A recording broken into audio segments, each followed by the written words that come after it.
Can you taste that beat? Stick to the roof of your jamming mind. Don't let it stop, don't let it stop. It's peanut butter Phlox'em time. Spread it thick, don't let it flop.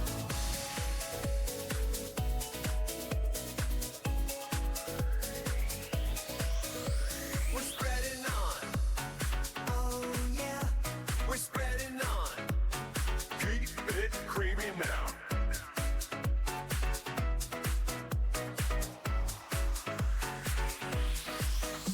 We're spreading on, oh yeah. we're spreading on. Keep it creamy now.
Hello, hello. Welcome. It's been a bit since I've been on, which is okay, that happens. I realize that closet is open, so you actually have something to look at behind me, but it bugs me, so I'm gonna close it.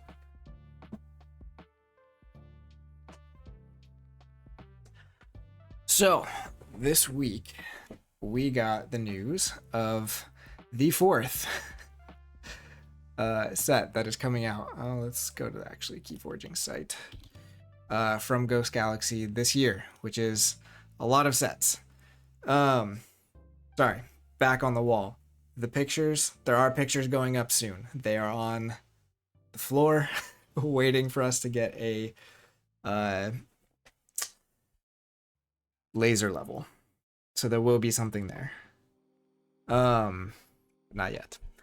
Anyways, Ghost Galaxy announced something that, for the most part, the community sees as like a good thing, aside from the fact that it really feels like too many things.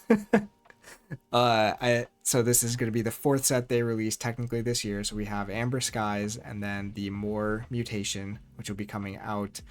Again, More Mutation only coming out in retail for those stores that backed. Hopefully by the end of September. I don't know if we've gotten a firm deadline. We haven't heard a whole lot from the Game Found updates recently. So those two. Along with that, you can get some preview decks for Tokens of Exchange, which is coming out, I think they said by the end of this year.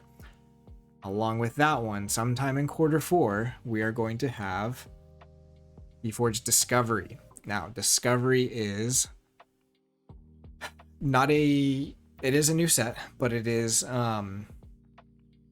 it's basically a set built for new players, especially with Grim Reminders and Winds of Exchange. The complexity of the game has kind of gone up, and all the old sets aren't really available anymore, especially through Ghost Galaxy as a distributor, because they're out of print.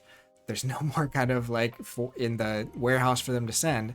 And so for new players, it's kind of been difficult to know, like, how do you actually get into this game in a way that is like doable, that doesn't seem super overwhelming, that doesn't just throw tons of keywords and rules at you at first.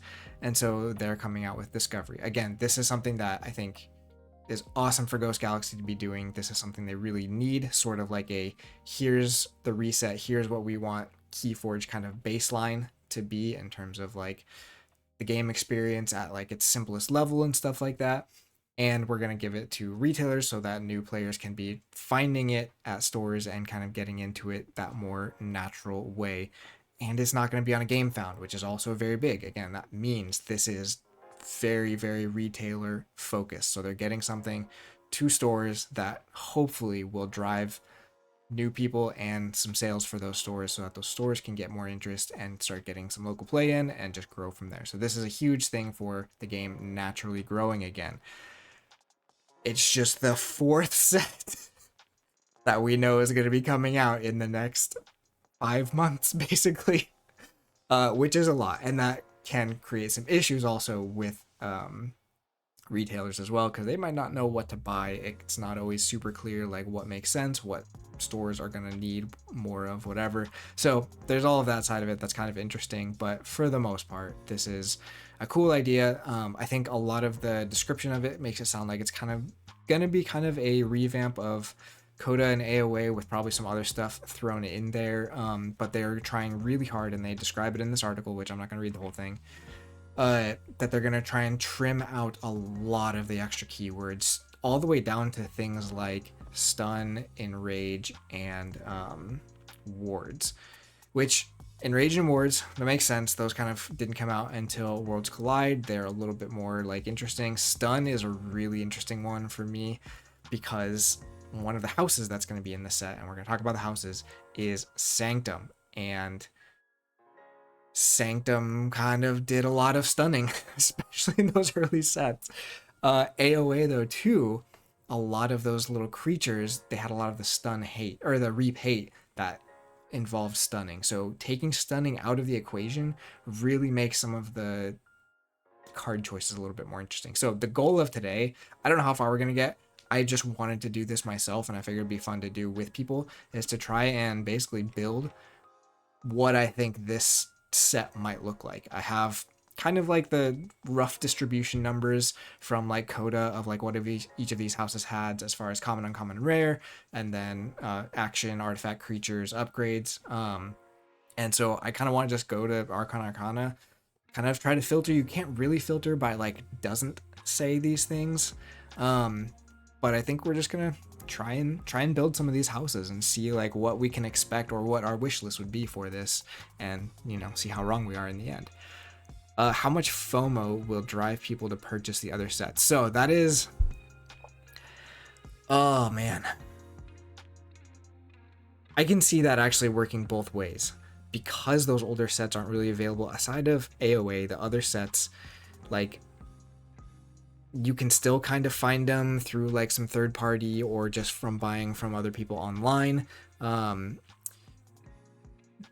But those sets aren't necessarily considered to be the best balance with today's game. Now, I talked about this, I don't know, on one of the Discords or something. I don't want any of these next sets that come out to be high roll potential like Grim Reminders had. I don't think that's healthy for the game, and I think it would be fine if they didn't have that. I think if Amber Skies comes out and it's actually like barely as strong as Winds of Exchange but has a really good sealed play, that would be a great thing for the game. Like, I think it should interact well with Winds of Exchange. I think it should still have some tools for dealing with Grim Reminders, but I would love in like 3 sets for Grim Reminders to just be rotated out, and we just don't have to worry about that kind of game ending at turn 6 high roll potential, because it's not fun. I understand wanting the game to be faster.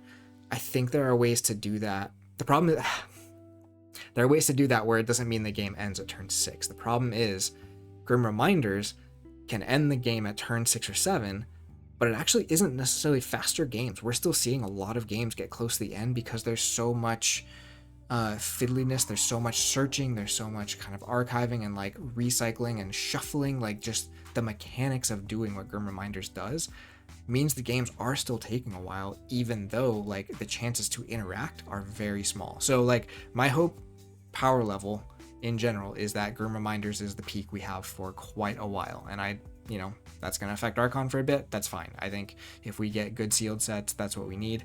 As far as this set, I think this will actually, like, I think people like me will actually buy this set, because I don't have good Coda, and buying 50 boxes of AOA hoping you get something good doesn't doesn't really work.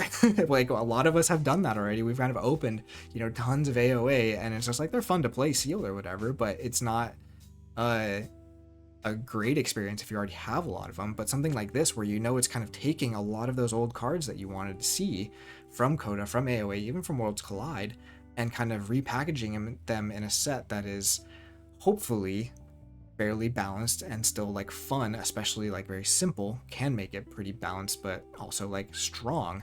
Like I will probably buy some of this set for sure, just because there is an appeal to that. And I think new players are actually dying for something like this because they hate the complexity coming into Grim Reminders and seeing someone do the rule of sixing stuff, but also knowing how to plan that yourself as a new player is very difficult. But you give them an AoA deck and they're like, where can I get more of these? Or like a Coda deck, and you're just like, well, it's really hard to find that stuff right now, or you just have to buy it secondhand. Something like this lets them get back to all those kind of cards and stuff that we all who have been playing since day one might have a bunch of decks of, but it lets them have new decks that have all those old cards. So like I think this is something that new players will see as a chance to get away from some of the FOMO, because this gives them some of those cards from those old sets that are a lot harder for them to get these days. You're asking great questions, Cloggin. Eventually we'll get to building the house. Do new players understand the importance of rarity mechanics, etc.? Are we looking at this from too biased a lens? Importance of rarity. I'm not quite sure what you mean by the rarity part. Do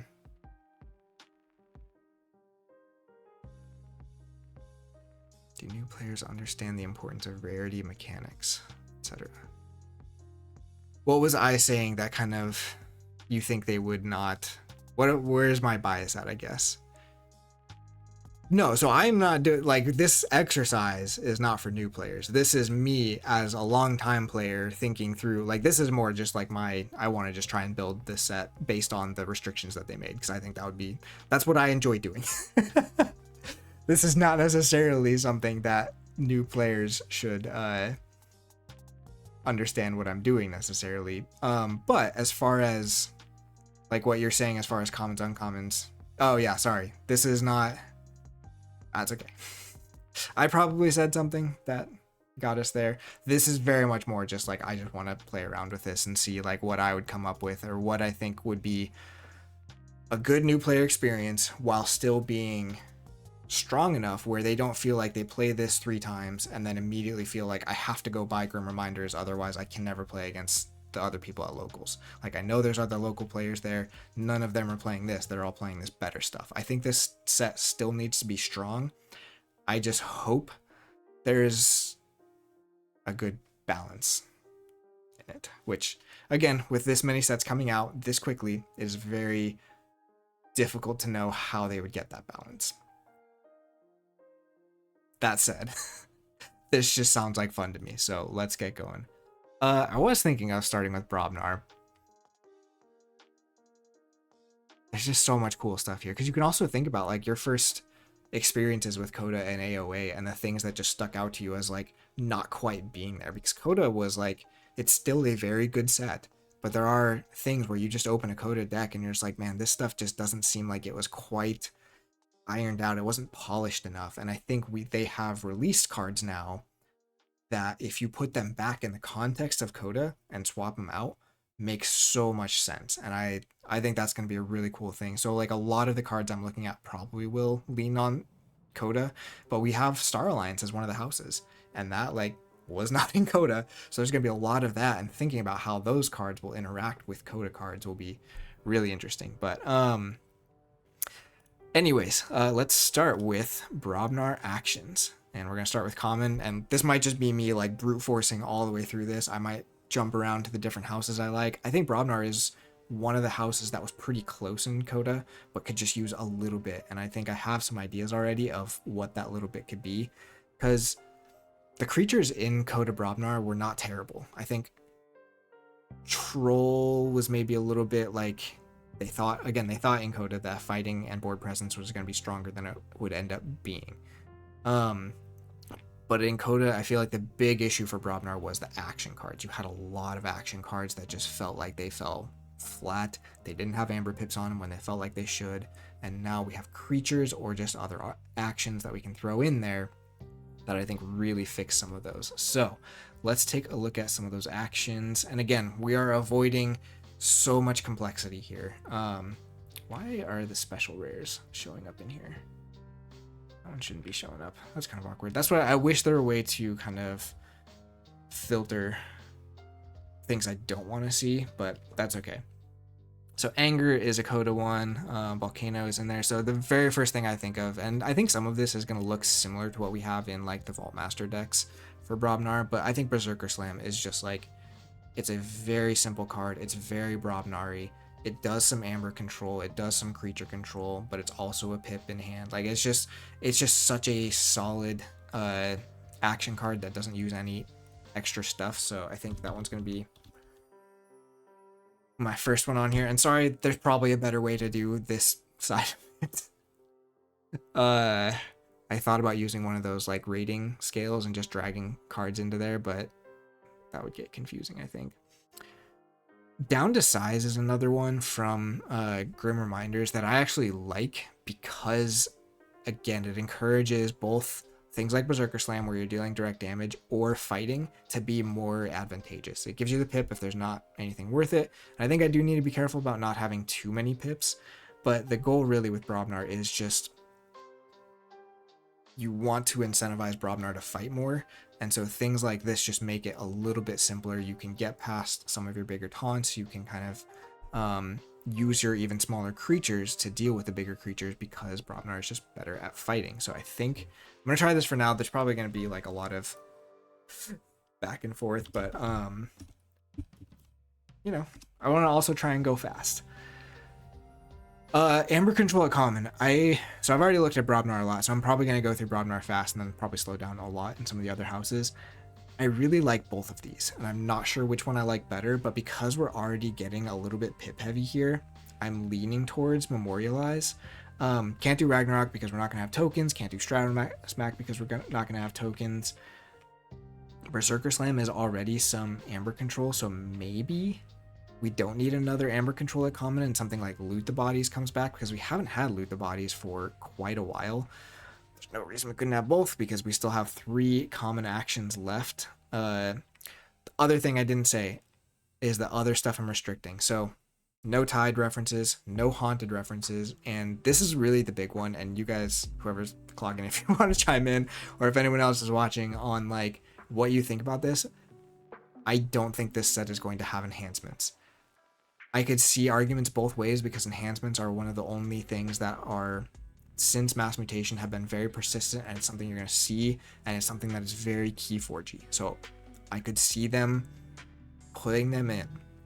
But I have also played with enough new players who look at a card that says enhance and be like, what the heck does this mean? And it takes a while for them to wrap their heads around it, that 2 new players sitting down with cards that have enhancement text on them, it's just going to be frustrating because they're not going to understand how this works. So I'm going to avoid that too, which again is going to really limit me in what I can do with some of this. But right, and a lot of enhancements come on cards that don't do much else, and so you either kind of have to have a lot of enhanced cards so that there's like enough of them that they interact with other cards, or you just leave them out. But that will make this very interesting and much harder, I think, to make these decks strong. Which is why Loot the Bodies is going in, because that gives you a chance for some big bursty plays in Brobnar. I think Rant and Rive feels less bad than getting Memorialized when you have a 25 card discard. Memorialized is a lot stronger. It might be more necessary, but Rant and Rive creates more of that like chessy experience that you get from other cards that we saw in older sets like Too Much to Protect and Graft. I really like how Rant and Rive forces you to play as an opponent, so I'm going to put that in there instead. Now the big question, I think, we're not going to have Tremor because that's stunning. We're going to replace Warsong with Brick Nasty. I've already decided that. I know we're tired of seeing Brick Nasty because of things like Hollowfest, but on his own, I think Brick Nasty is exactly what Coda Brobnar needed because it did not have enough incentive to just fight, and this card replacing a creature or something like a Ganger Chieftain that lets you ready and fight, or just something that lets you fight, it just never felt good to draw this card. So we're not putting that in. The big question is Coward's End. Really, in Bromnar in general, do we want a board clear? We could do some at uncommon or rare. We've got Champions Challenge, I think, is a fantastic one. Both of these just feel rough in today's game because they give you chains. Coward's End has really good synergy, especially with things like Loot the Bodies. But I'm just not sure about that one. A lot of other cards here. This one stuns, can't do. This is a special. Anger is fine. It's another pip, but I think I'd rather have like maybe both Ganger Chieftain and Shock Herder, because I just really want that ready and fight. I want there to be a lot of fighting or reasons to fight. Can't have Riot because that enrages. Barn Raising kind of doesn't feel great, and we've already got some Amber Control. Fresh Marks Exalt, so we can't use that. Into the Fray could be interesting. One card solutions to game state problems. So that's a double-edged question of what's more instructive for new players, because the real question is key cheats. So key cheats, I think, as long as they're balanced, so things like key charge, I'm fine with that. I think knowing that that's part of the game, knowing that it's not just start of turn, it will force you to handcraft towards building towards like that action or whatever. I don't think Chota necessarily is as good because there's so much recursion for it or whatever. But the thing for new players, I think, to realize is like there are going to be a lot of board clears.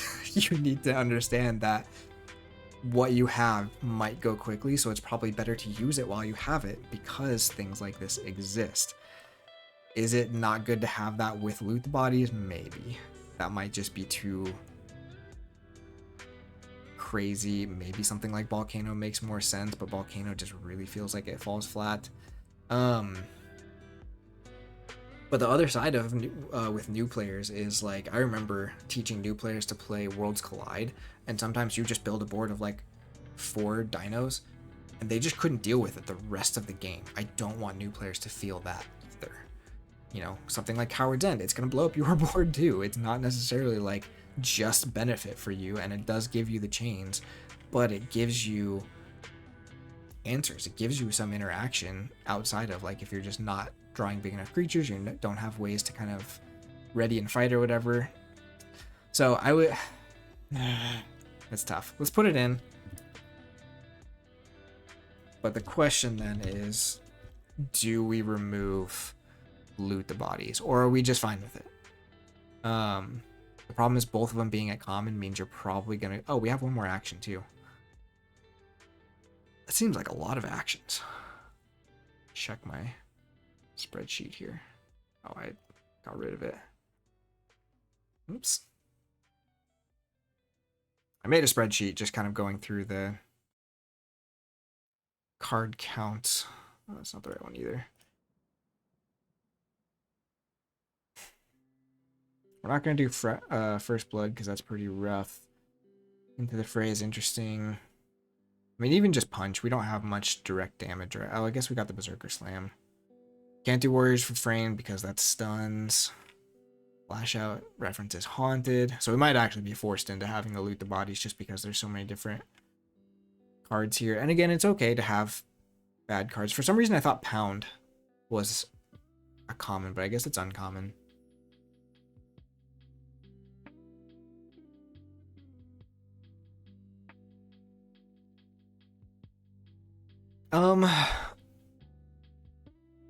I read it now, so thanks for that. But I mean, it is good to think about, like, what do new players need? I don't think getting a dozen decks of the same set is necessarily going to happen, which is like one of the, if stores can balance it, it'll be one of the fun things about having 2 or 3 sets.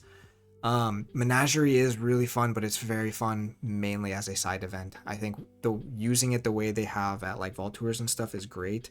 And if you can organize like a sealed event with Menagerie at your locals, it's very fun. But if you're a new player and you just buy a deck from the store and then come to like another like Archon night or whatever and say I want to play this deck, and they say, oh, that's not actually tournament legal, I just don't think that feels good. Like, it's just, there is something very cool about Menagerie and how it has those packets that kind of tell you what the synergies are, but I think they can just really fall flat with that. Not being, and some of them are just awful. Like, some Menagerie decks are really rough because it is a little bit less balanced still, where the goal of this set would still be to be kind of balanced. So, like, I don't think new players are going to buy a ton of these. I'd say maybe 2 or 3. And then again, if there's other options, they'll buy those. If they start playing with a local group, they'll buy some other decks to compete with them. They'll participate in sealed stuff, hopefully. But I don't know. I still want these to feel like they can play in just a random game against other sets, if that makes sense. So I guess we're keeping the Coward's End.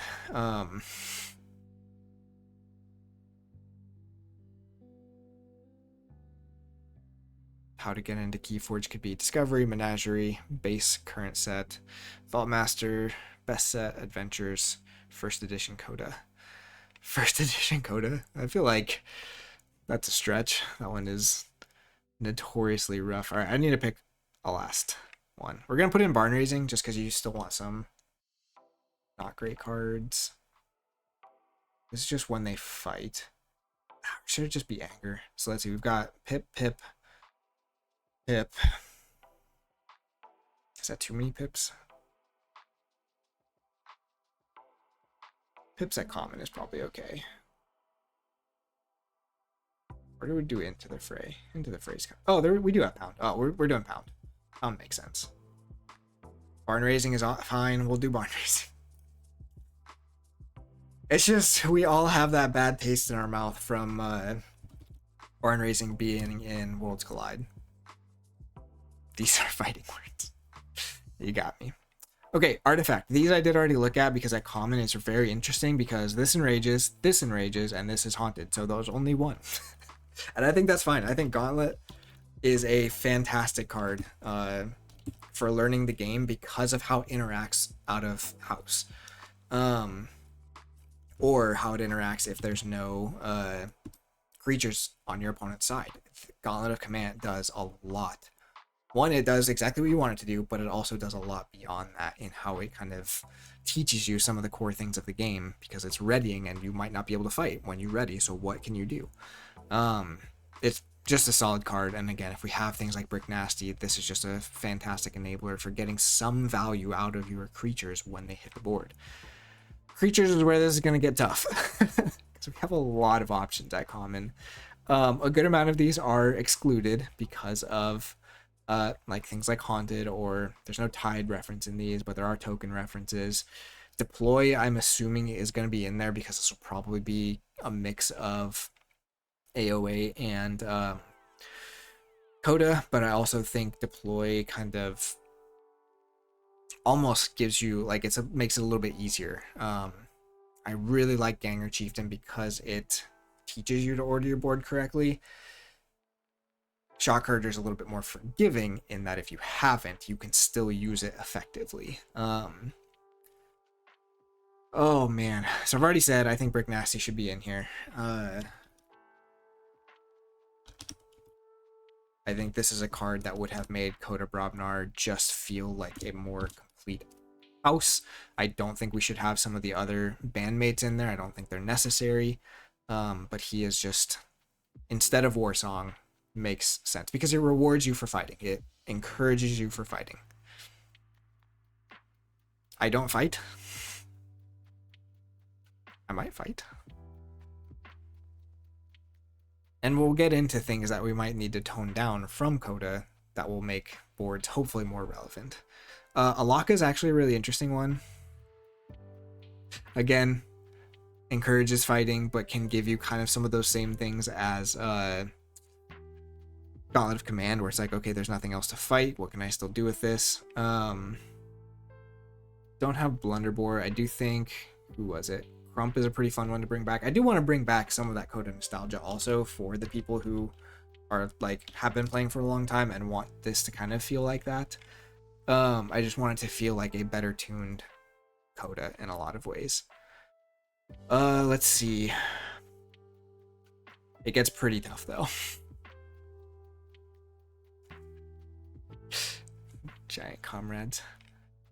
Because we have before fight and we have splash, and I don't know if the before fight should actually be in there. I think it should be splash because that's kind of the new way we're doing things. So really, I don't think either of these guys make it in. Krog the Clumsy maybe does, just as that it feels like a giant, right? It's like, okay, here's a big dude that has a big impact on board. Splash is pretty easy because it all happens at the same time.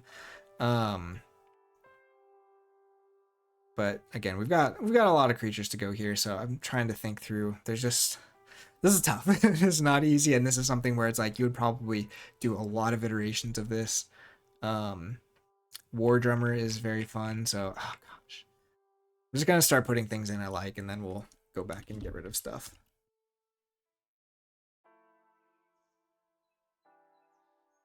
I do want some play effects, I think. I don't think you bring Drummer, especially if you have Loot the Bodies. Fiery Jark could be really interesting. So do we get rid of Coward's End and bring in Fiery Jark? I don't love Fiery Jark, honestly. So maybe we leave that out. So my problem with Fiery Jark is you can't play it if you don't have any creatures because it kills itself. Like, no matter what, you are going to not really have more creatures on the board if you're playing this, so you don't actually give yourself something to fight with. So I don't love that. Fire Spitter brings up some really weird effects. Bumpsy's probably fine. Bramo's an interesting one. I don't know if I should have Ganger and Shockherder. I love both of those cards so much. They're two of my favorite cards in the game. I don't know which I like better. It's probably Shockherder, just because it gives you that flexibility. But if we bring in War Drummer, then Ganger Chieftain is a lot more fun.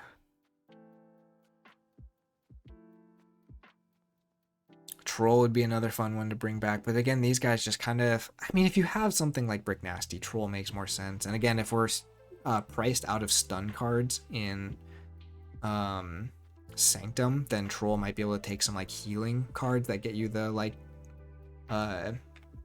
value there. Elf is interesting. We won't have Rowdy Scald. I don't think we'll have scrap effects either. Just, I think this is going to be a pretty simple set in a lot of ways. Headhunter kind of does a lot of what Brick Nasty does, but I don't know if we need both of those. Kind of like Mog Hunter. Let's do Mog Hunter. Gets you that extra reach, still on a big body. I want the Brobnar creatures to be a little bit bigger. Because I think that was one of the issues in Coda 2, is you could end up with, well, you ended up with a lot of big creatures that you didn't have a use for, was kind of what happened. But I've actually done a lot of small ones, haven't I? Let's get another fighty guy. Groke doesn't seem too bad. Pelf also doesn't seem too bad. Kind of similar. Pelf gives you that skirmish. Some skirmish might not be bad. I don't think I have enough giants in here. Can't bring in him. Oh, we didn't bring in Troll yet. Let's do Troll.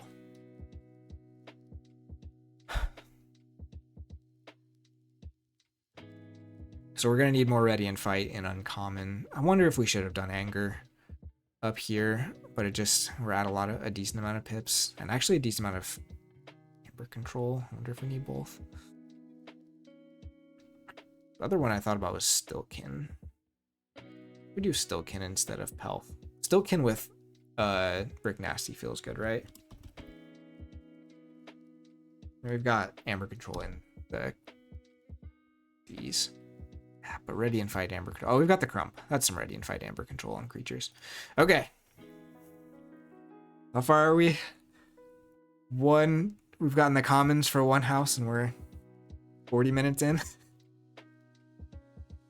This is gonna go great. All right, uncommon actions. Things definitely start getting a little bit simpler when we get to some of these. Oh, there's a lot of uncommon actions in this. 7? I don't even know if we'll have 7 to put in here.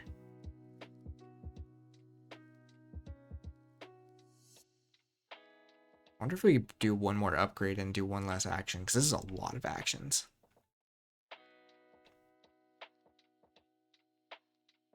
Blood money is fine. Especially since we couldn't do whatever that common was that exalts. Tokens. I don't think we need burn the stockpile if we've also got Ranrive at common, which maybe is an argument for not having Ranrive at common, but I think I just like Ranrive feels a little bit more Brobnari to me. Concussive transfer is not bad, but it's kind of rules-wise a little bit tricky. Redistributing damage versus dealing damage. Overrun I think is fine. More Amber Control that wants you to fight or destroy creatures. Relentless Assault I think is super fun. I'm gonna start misspelling stuff very quickly. Smith has been in like every Brobnar set for all of existence, so I wanted to try and leave that out because I don't know that it makes sense. It's something that to me has always felt more like an Untamed card or something. Flex is fun. Getting some like interesting ways for your creatures to burst. I mean, sound the horns in unguarded camp.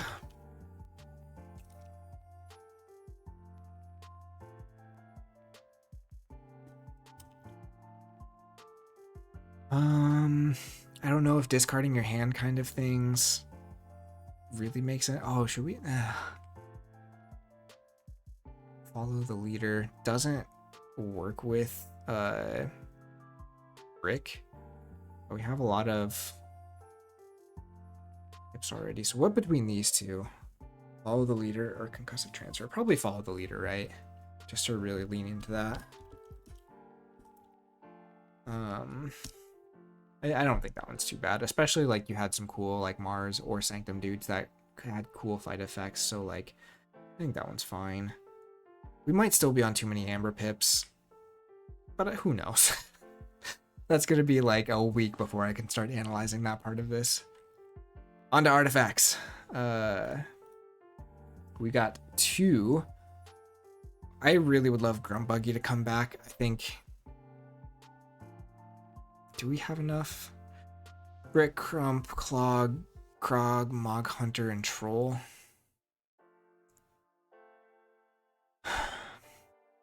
Shattered Throne might be better. War Chest. War Chest is more fighting. I don't know if we've gotten 2 fighting. I kind of really like Grumbuggy.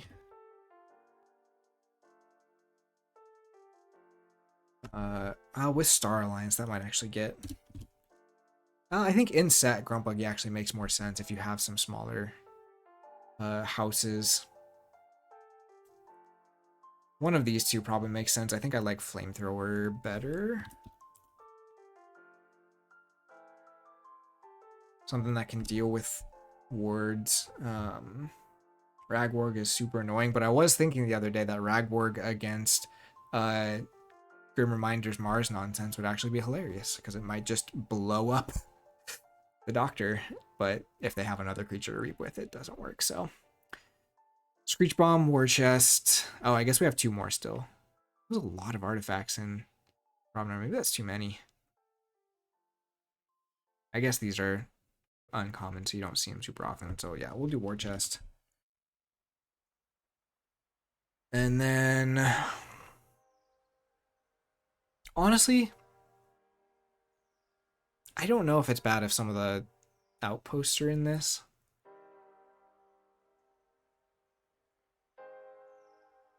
Just that deals 6 damage is pretty cool.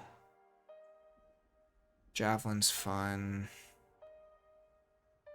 Javelin teaches Omnis too. Oh, what's up, Ketzer? No worries, I'll I might do this. This might take me like 3 episodes to get through, so we'll see. But I'm enjoying it. I think it'll be fun, especially once we can start actually, like, if I have time to do some tuning. Shattered Throne and Grump Buggy seems like a lot. Screech Bomb or Javelin? Let's do Javelin, especially since we have like the down to size. I think that makes it interesting. Well, with outposts, we can't do all the outposts because some of them are token specific. Well, actually, is that just the Mars one? And there's no Mars in this?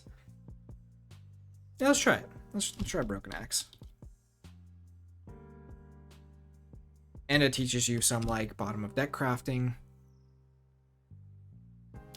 So I think you're right, Ketzer, that Discovery might have a lot of raw amber pips.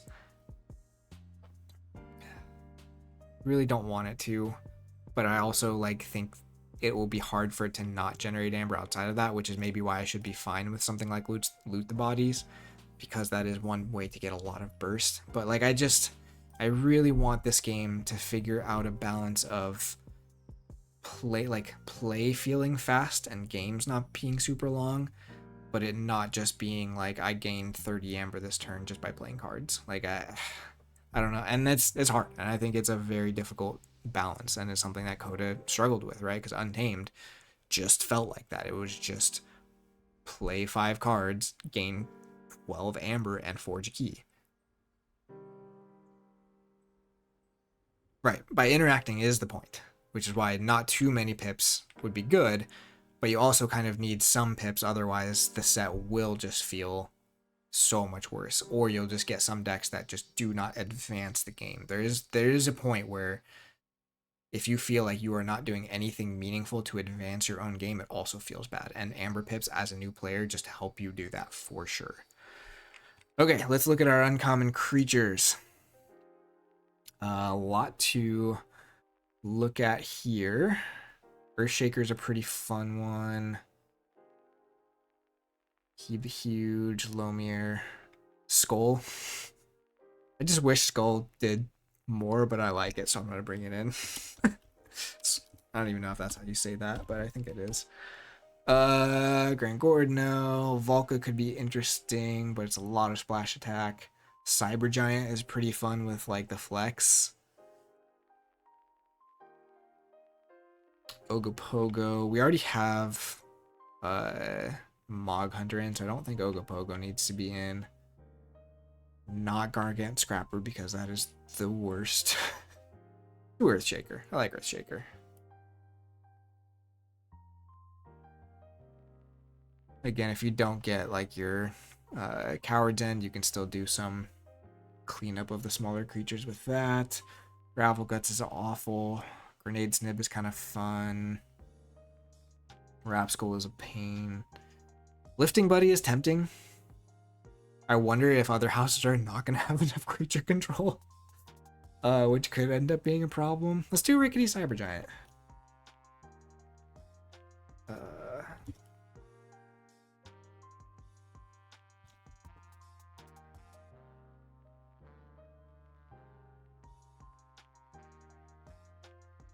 Krim doesn't rage, so we can't bring him in. Kolf is pretty awkward. I don't think Get Hammer should come in. That's too much of that.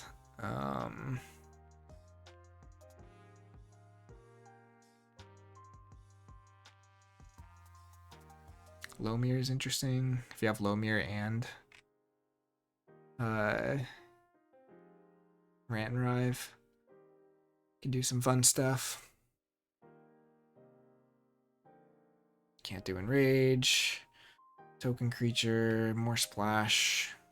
More splash wouldn't be the worst. Or we could just do Flame Wake. Just do more of that direct damage stuff too. We didn't bring Giant Bouncing, so this doesn't really matter. It's a human. Let's do Lifting Buddy. I think Lifting Buddy gets pretty fun with some of these other small creatures. We've also got Skull, which is buffing stuff, but if you can get like Shog Hunter, Stillkin. I don't know. Maybe these creatures will end up being too big, but if you want to fight a lot, that's fine. you have more. You're leaning into more of what you're kind of doing, right? Upgrades. We get one. It's only 3 to choose from. I don't love Bone Crusher. I think it just, I don't know, it doesn't make a whole lot of sense. It's just like Brobnar creatures want to fight. Fire Breath is not splash, so I don't think it makes sense. I'm fine with blood.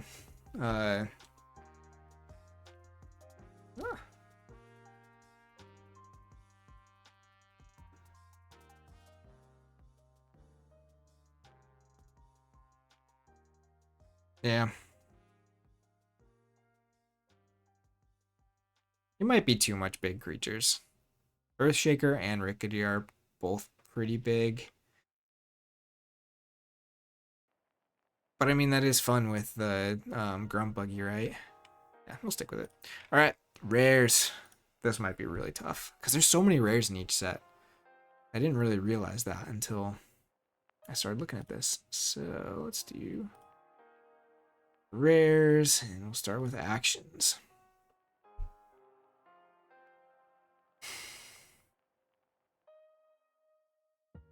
It's actually not a lot to choose from. So do we do Might Makes Right? It'd be so much fun, but let's see. We have 5. I think barehanded is fine. We don't do too much artifact control. It's the only artifact control that Brobnar has, like, in general. I think we said Champions Challenge.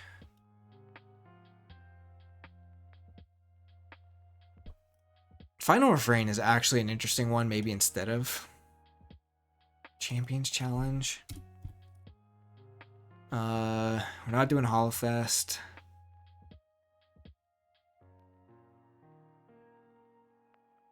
Fling or Lava Ball is fine. Fling gives an Amber Pip.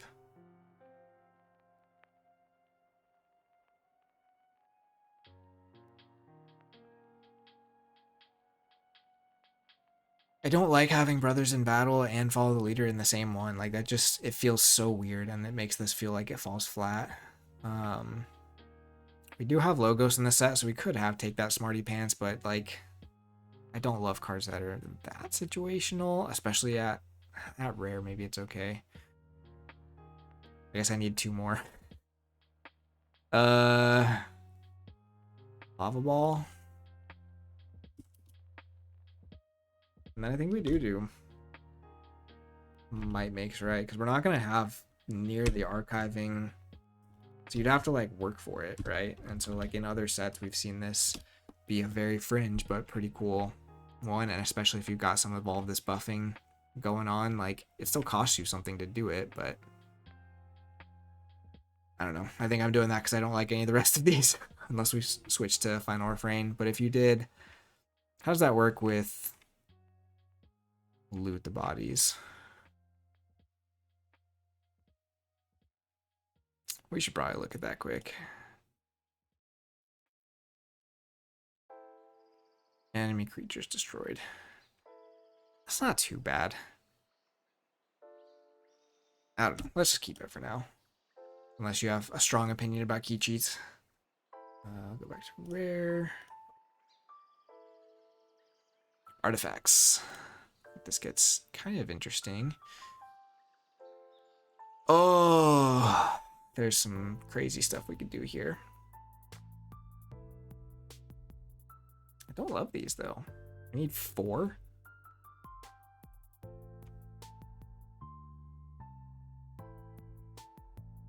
Banner with Might Makes Right seems pretty ridiculous. Don't love Beanstalk. Iron Obelisk and Pile, I think, are fine.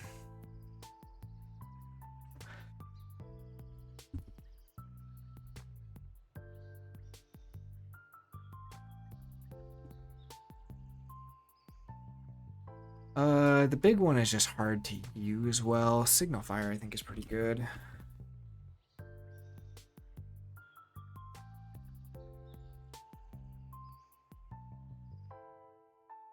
I think Autocannon, Flora's Lava, or the big one.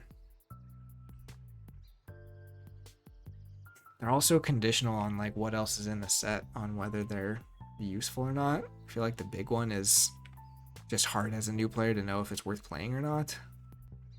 It does give more artifact control. I think Brawling Grounds would make people stop playing, and Ancient Battlegrounds would make people stop playing.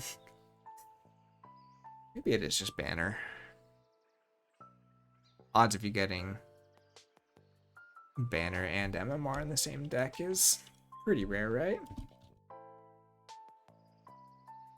And again, it kind of goes into the buffing up. It doesn't have to be your other giants that you're buffing up. Just ways to buff up your whole board is pretty fun. I think we could do some fun stuff with Untamed in that, because Untamed actually has a lot of later cards that want power counters on cards, so you could actually have some synergies. Like having Brobnar and Untamed in your Coda deck did not always feel great. You wanted Logos, Dis, and X. But this way you could actually have some synergies between some of those other houses that don't have the efficiency to do some fun stuff. So when you think about that, when we get to Untamed in a month, rare creatures for Brobnar. We're not doing this, idiot. Really, if they rework Khaleesi, I think it'd be fine. We might have enough good ways to have Khaleesi come down. King of the Crag is actually really interesting in this set. But the -2 power is really awkward. Just as, like, mechanically how it works. What else do we've got? Rokag is fun. That's got Scrap. Rogue Ogre is kind of awkward. Rock Hurling's always good. Assume nothing that exists will be reworked. That's probably the right way to go. In that case, they don't have a lot of good rares. Harmel should probably not come in. Kalok is so disappointing, but with this lineup, Kalok gets less disappointing.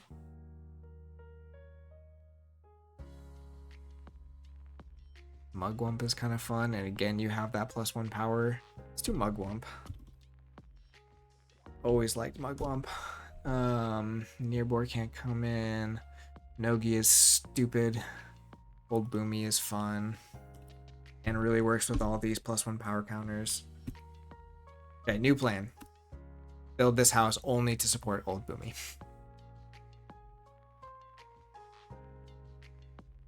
Yeah, that's a good point. Teach them that not everything is always good. But they can nudge you toward.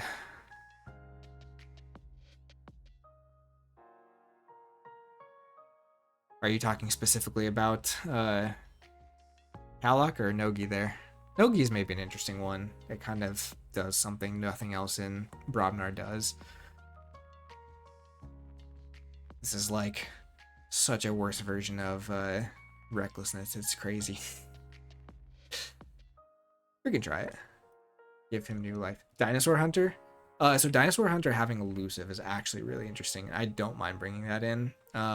Because again, we're probably gonna have a lot of barf. You don't like Dinosaur Hunter? There's probably gonna be a lot of capture in this set because Sanctum doesn't have stun. So I don't know what else they're gonna do if they don't have stun as a keyword that they do a lot of.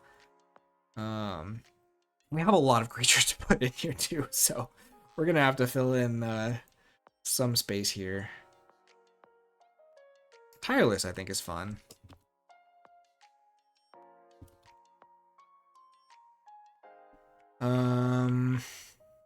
Could do him, right? Oh no, he's got Haunted. Let's do King. King is weird. Let's do Kalok.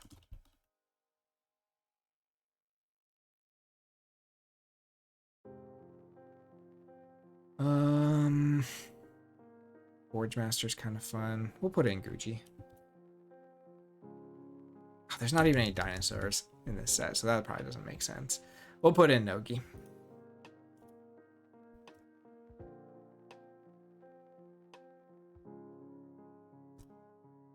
Fetchy does exalting, so we're not doing that. How many more we got? Still have 3 more creatures? My goodness. Belgium, I always forget to trigger. Bellowing's pretty fun. Could have cleansing wave, so let's do bellowing. There's no Mars, so you're not gonna have. Oops. Mars needs Amber. Forge Master. Do the Grumpuses actually work with the amount of Ready and Fight we have? Probably not. Grumpus is so rough. You know what? I want Khaleesi. Just because I think there's a better chance with Brick Nasty that getting to 7 actually happens.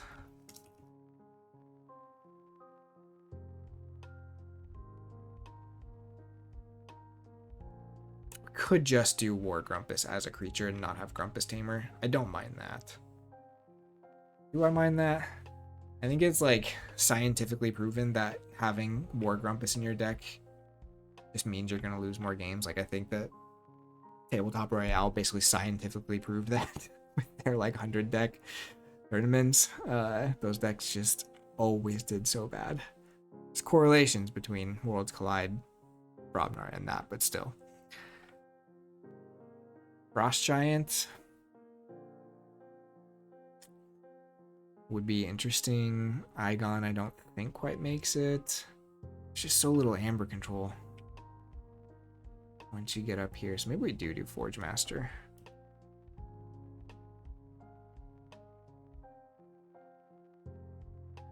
All right. I don't know about these, but we'll try it. I just don't think they have great options. What we want. 2 upgrades. We only have 3. And they're all terrible. Was there something else that we wanted to bring in? So we don't have to bring in 2 of these. I think Phoenix Heart is fine.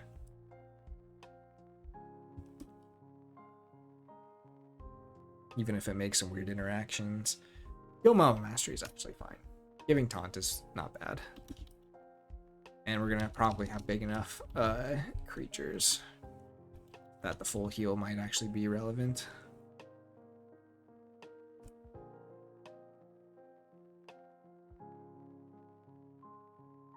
I don't know. I mean, honestly, just this suite of actions at common, like the commons, I think are gonna make this such a better house than like Worlds Collide for sure.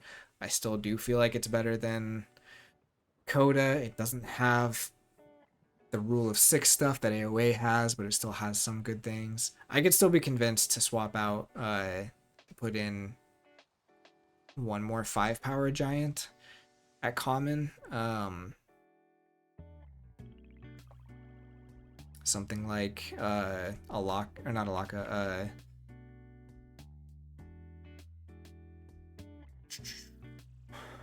well, either like Ganger Chieftain or like Foozle, I think would make sense too. The Troll's kind of fun.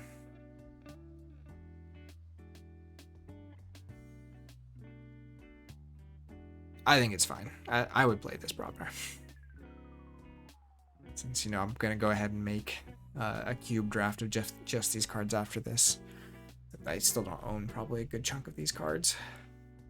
I don't think I have Khaleesi Dragon anymore. Anyways, this should be interesting. Oh no, we still want to stay at common.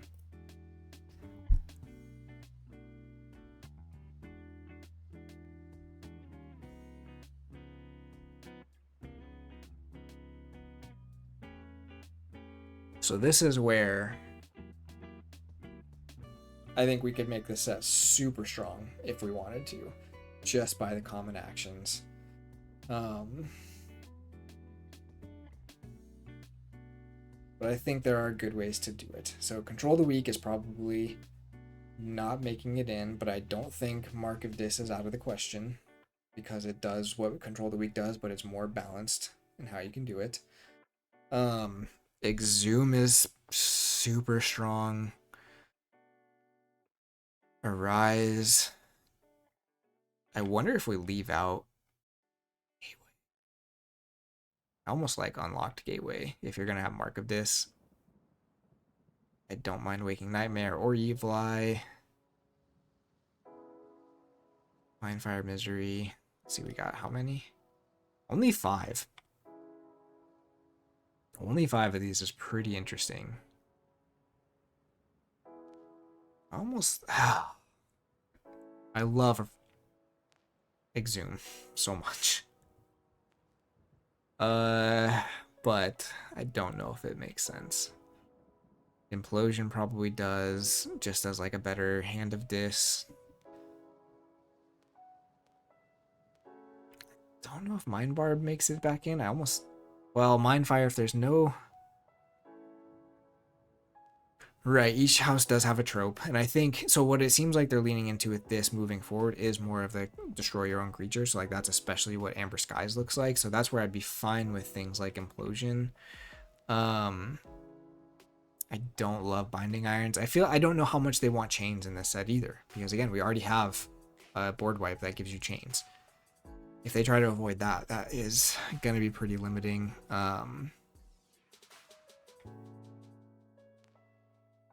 So what does Dis in this set want to do?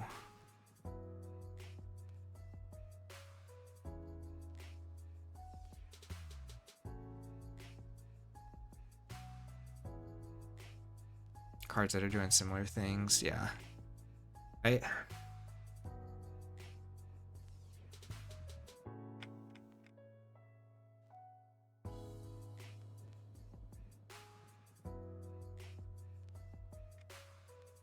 Problem is, these two cards together can get pretty stupid with, depending on what other like destroyed effects we put in, which I guess isn't bad.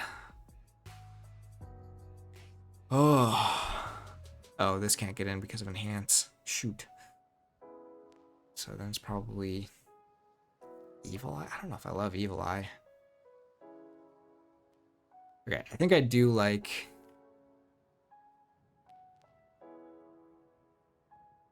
Unlocked over Gateway.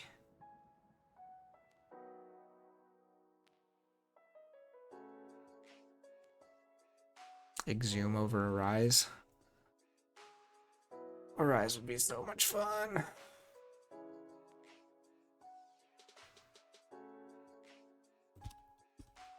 I think Mark of Dis makes sense just because that is a very Dis ability. But it does it in a little bit more balanced way than Control the Weak.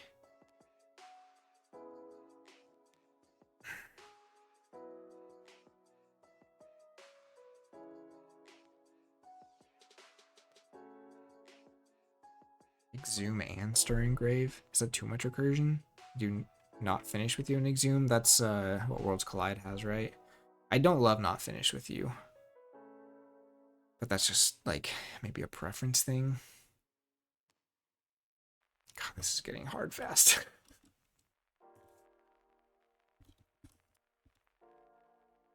So I'm gonna get so much harder with the creatures.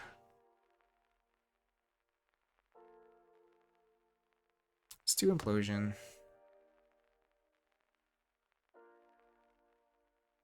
Or do we want one of these?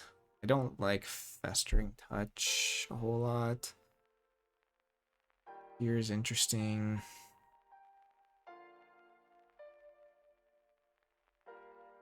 So there's like disruptions. We could do more of the disruption stuff with Mind Barb. Key control. There's creature kill. So this was one of the problems with Coda in general, is that Dis and Logos did kind of everything. So if you had both of those, your deck was very well rounded just from the get-go. And if you didn't have those, a lot of the other houses were very niche. Ah. They did one thing. And sometimes that wasn't a very good thing. So I don't want to make this too strong. But I also just like some of these cards. Misery Exploit is a card that can probably have some fun synergies. Weak banish. Call the Weak feels like it.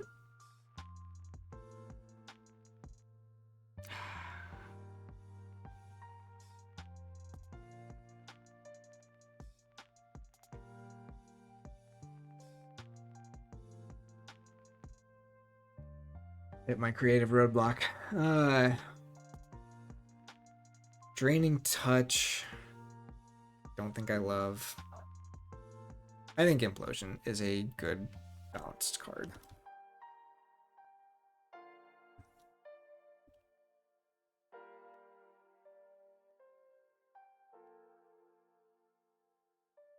Do we have Exhume with it?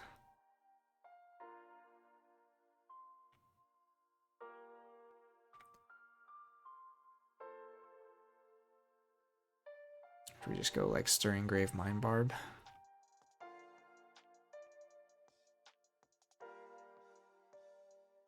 Barb Evil Eye. Just don't have any recursion in this.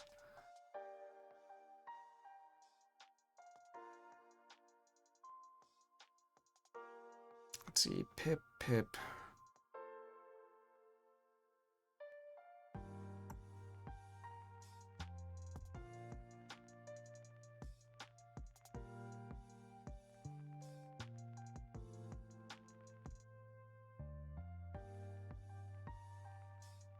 We do Misery Exploit just to make them not good.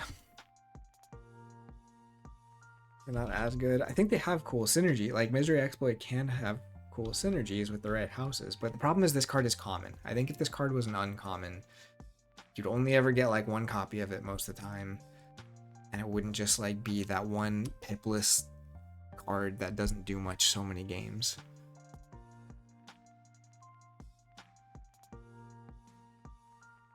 Mind Barb? Mind Barb goes back into some of the disruption.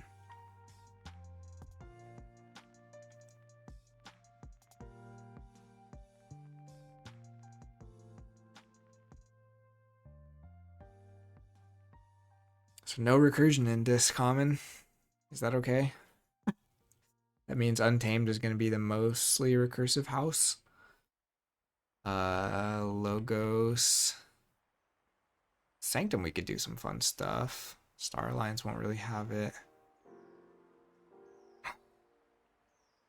I want to put Exhume in, but I don't think I'm gonna. Go look at our artifacts. We might circle back here. These are the only two common this artifacts in the game.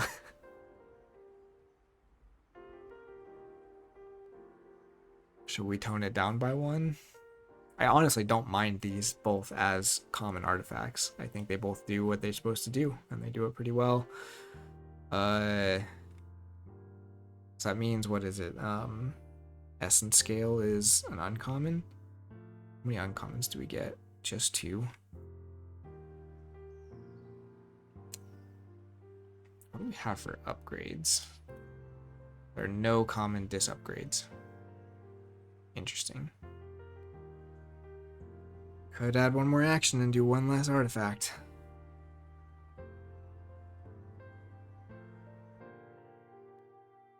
Nah, let's do both of these for now. I think they...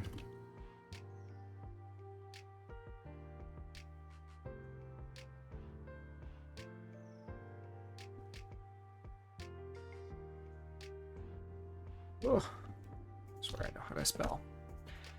I'm gonna put a big asterisk on this house. I feel like I need to see how the rest of the set comes together, because things like recursion, especially if it's house cheating recursion, can just drastically be changed. Like, we're gonna have logo, so we're gonna put Eddie in. Do we have, you know, recursion for Eddie? Do we put Bren the Fanatic in so you can do their like crazy Bren turns? And the thing is, like, none of those are still strong enough to compete with Grim Reminders. So I need to stop having that be the thing. So like the big thing here, what about dealing with like Winds of Exchange? We have the Unlock Gateway, which is not bad for that.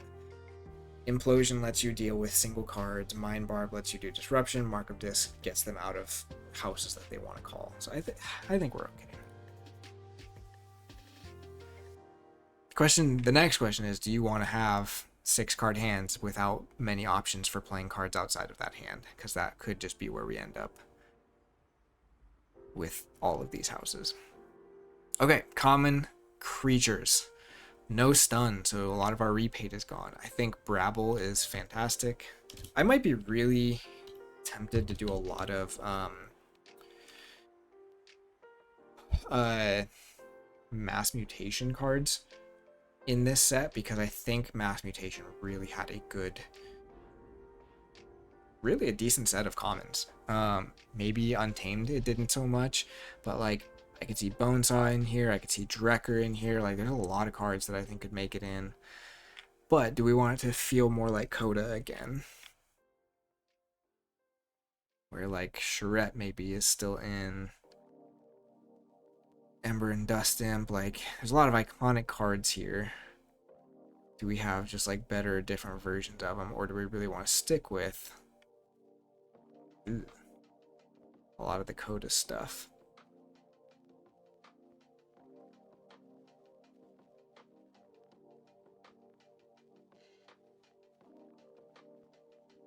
Things like, so Coda had a lot of these 5-power demons, right? You had like the Terror, you had Pit Demon, you had Schuler.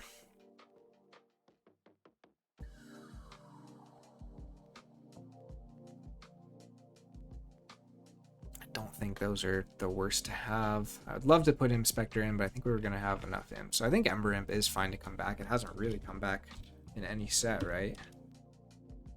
And if we don't have as much recursion, then it is a little bit more of just like a deal with this. But I think having some taunt would be fun with those. I like Cinder because it also can like destroy Dust Imp on play. We have the Implosion that does that. What about some of these fighty creatures like Dendrix? Ooh, are we gonna do Hysteria? That's a tough one. Man, there's so many options. I really like Yerk. I think Yerk is kind of, like you were saying, one of those cards that kind of teaches you that sometimes discarding cards is helpful. I think the Terror just was a body too often. There's also the 3-power Logos guy that lets you archive that I wasn't sure if it was going to make it into this or not. Phlox'em makes sense. If we have a big taunt, do we also want Succubus along with Ember Imp? Kind of like, this is where I don't know how much mass mutation stuff to put in, because I like Bonesaw too as a creature. Just stuff coming in ready is pretty fun. Gub. Harbinger is awkward. Lilithal might be okay. Also Pit Demon. I think Pit Demon is fine to come back. Big. It does the exact same thing as a Shadows creature. Malison's got too much text. Succubus, Toxin, Charette. Do we like Charette? Charette and Brabble might be a little bit awkward in the same house. But do we have another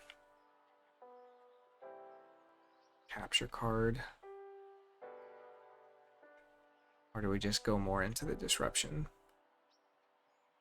Let's do Toxin. Succubus, Lilithal, Schuler. Just teach them early. Teach them young about Infernus. Oh, what's up, Zoc?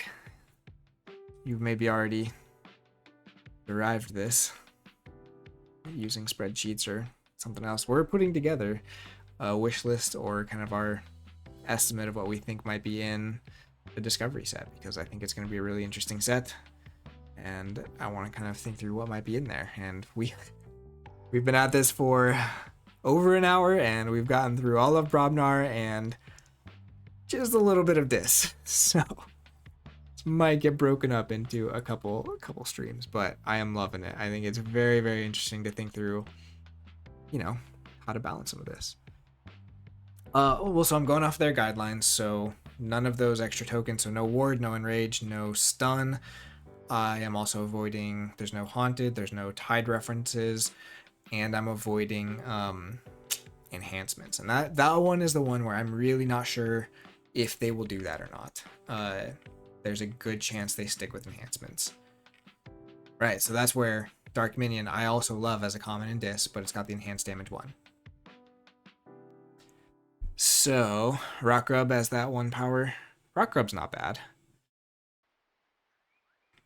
The question, I just don't know how punchy to make this set is kind of where a lot of this comes down to. So if we have Rock Grub, and we already have Brabble, so like that's Lose Amber, that's Lose Amber. Do we also need, probably also don't need Charette then. But is that too many imps? Schuler or Succubus? I think, is Succubus too much of an NPE though? Like,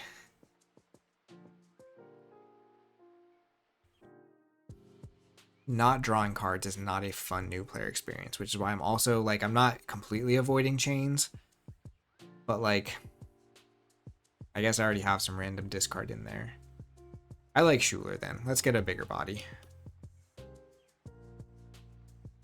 Ember Imp can be worse, but that 2 power is much different to me than 3 power, and we're not putting much recursion in here. So like Ember Imp, you can probably fight off in a couple turns if you're still drawing up to 6, but maybe just not having both. Neither of them have made it back to any set, right? So it's like both of them are gonna feel like we're gonna be surprised to see them again, because neither of them are even in Vault Masters, are they?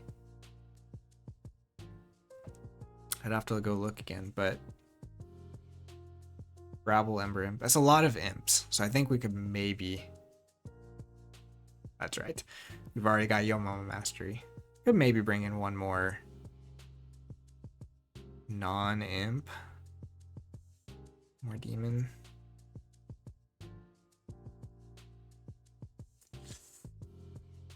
Ooh. I'll look at it. We'll look at our uncommons and see where we end up. This is, I can't sit too long in any one spot because then I will actually never finish this. Oh, we are on uncommons. I really do like the Brobnar common that we put together, common pool we put together though. I think just a couple tweaks from later sets like Berserker Slam and Brick Nasty can really make a lot of what we saw in Code of Brobnar fixed. Oh, buddy.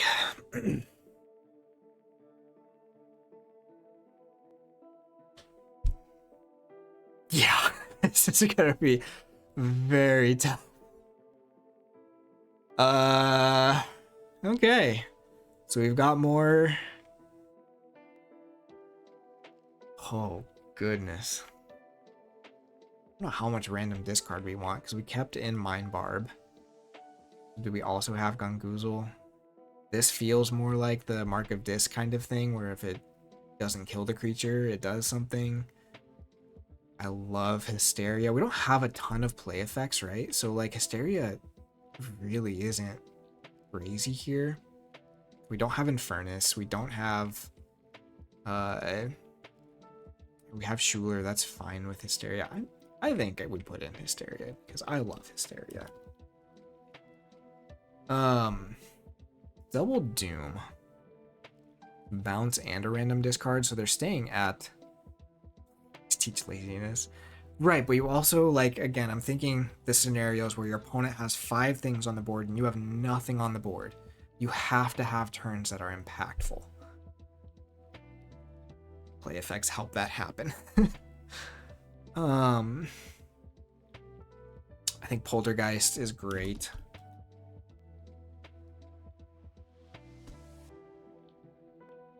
Tendrils is awkward. 3 Fates makes you kind of have to think, because if you have a lot of big creatures.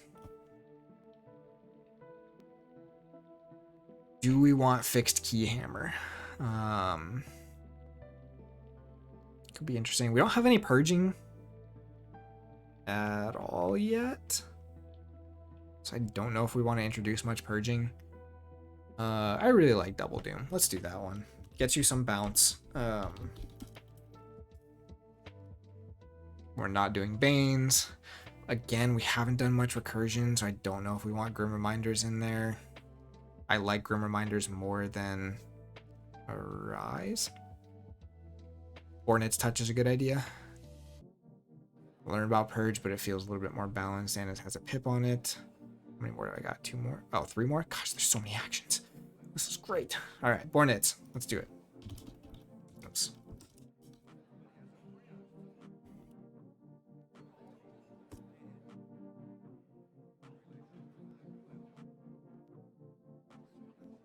Hand manipulation versus deck manipulation. I mean, we're kind of doing...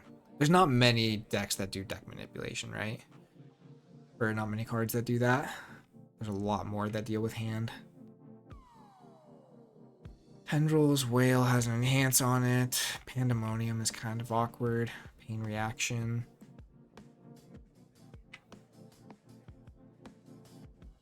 I think we're gonna have to start doing some...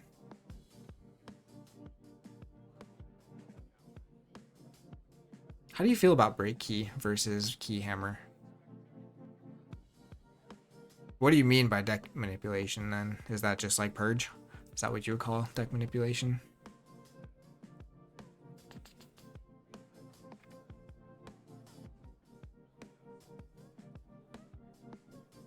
Gleeful Mayhem is kind of fun. Pain Reaction. I feel like a lot of these are in Worlds Collide. It's kind of interesting.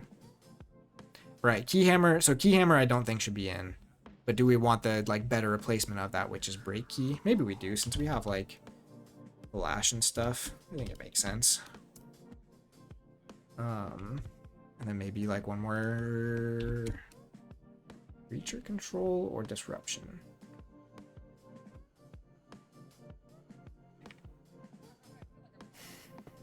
I really like Gleeful Mayhem. But it and 3 Fates in the same set mean you're killing a lot of your own stuff, which we're kind of already doing a lot here in this. So maybe we just go for the Gongoozle. More random discard. Or just something like Pain Reaction, just keep it simple. Pandemonium. Oh, so I mean, deck manipulation is more... Like, that sounds like a lot of Grim Reminder stuff, right?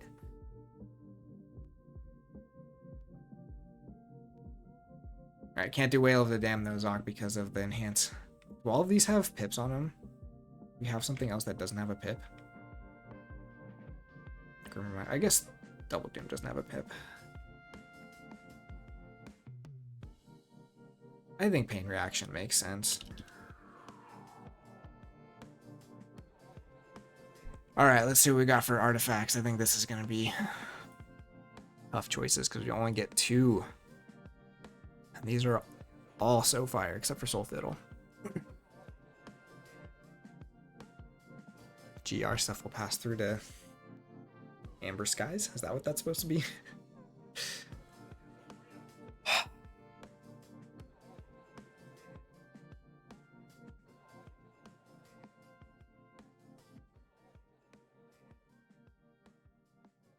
We already have a lot of ways to kill our own creatures. Do we want more and just like really lean into that?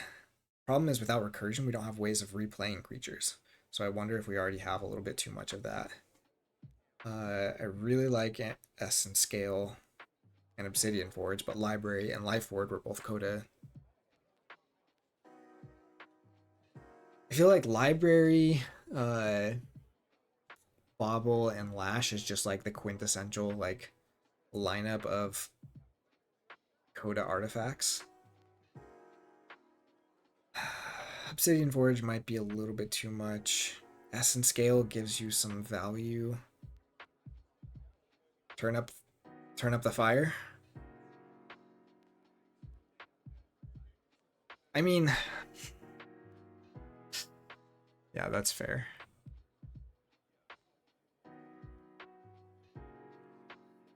So why Library, I guess, is one of the questions.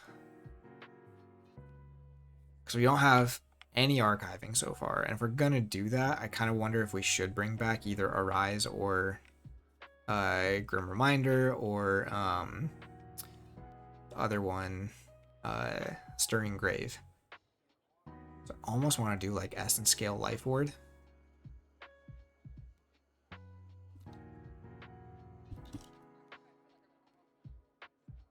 Because we have Star Alliance. And I think Star Alliance is going to let us really spread out some of the efficiency.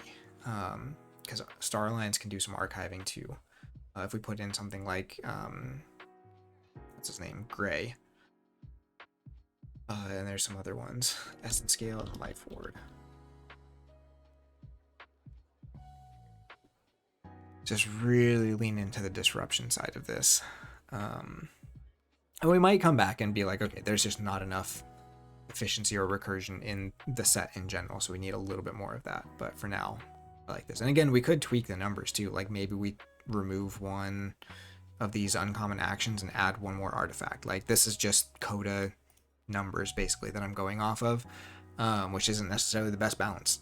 So that we can always fiddle with some of these. Let's take a look at the creatures though. Oof.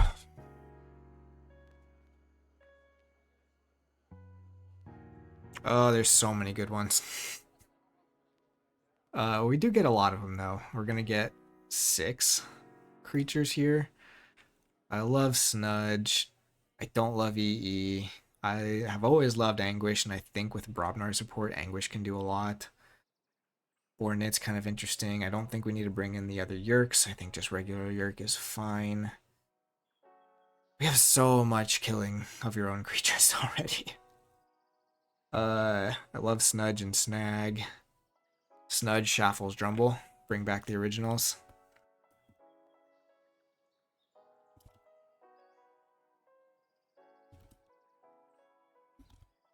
So Drumble, we have to think about what we're bringing for scaling Amber control, I think, if we're bringing in Drumble. I don't mind it. It can just create some really, like, super awkward play experiences. I like Anguish a lot. That's always been one of my favorites.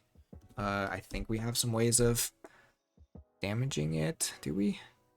Well, you can at least Essence Scale to have it fight something. Brobnar can make it bigger and fight stuff, so I think Anguish is pretty fun here. So Bloodshard Imp is one of the few that we could actually bring in that is repate from AoA. Like, we've not actually put in much AoA stuff yet, which is kind of interesting. Snag does some fighting. Tentacus is kind of interesting. Stealer of Souls does some purging.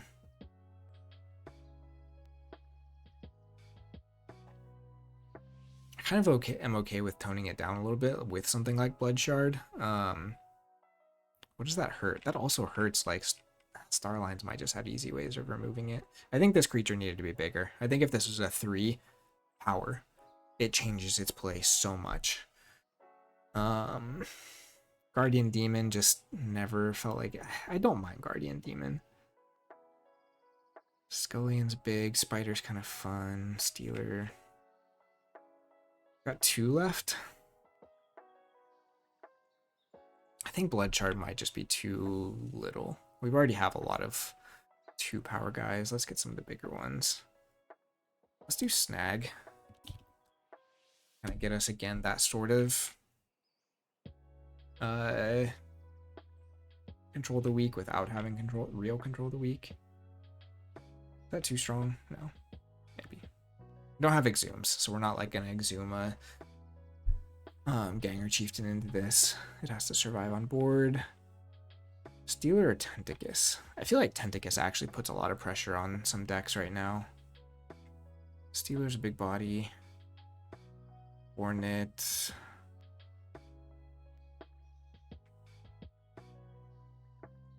Let's do Tentacus.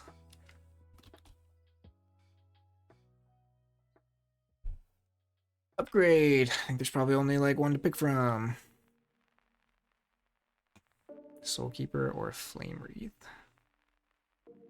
I prefer Soulkeeper. Honestly, as a new player, I got Flame Wreath wrong so many times. Because you would always forget the power that goes with it is always, you always just see it as hazardous too. And Soul Keeper is very simple and strong, especially if you're planning to destroy a lot of your own creatures.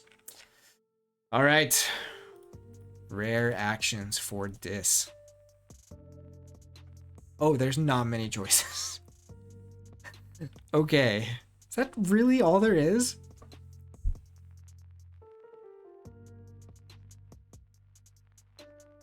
We have 9 and 6 of those are from Coda. Is that really the truth? How has this been in... What?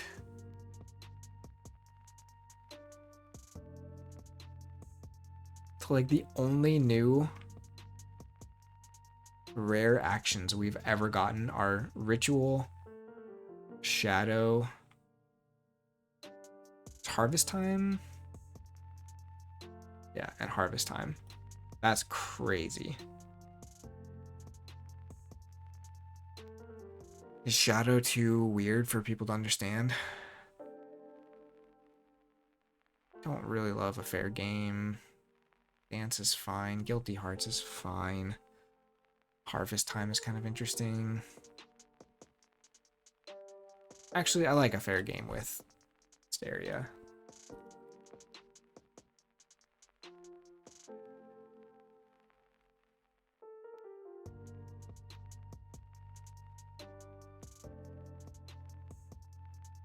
Oh, this is awkward.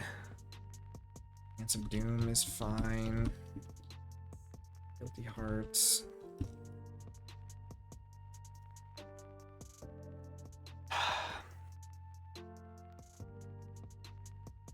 Is Shadow of Dis too difficult for new players? Only if we have things that have like Enters Play Ready. Which we might.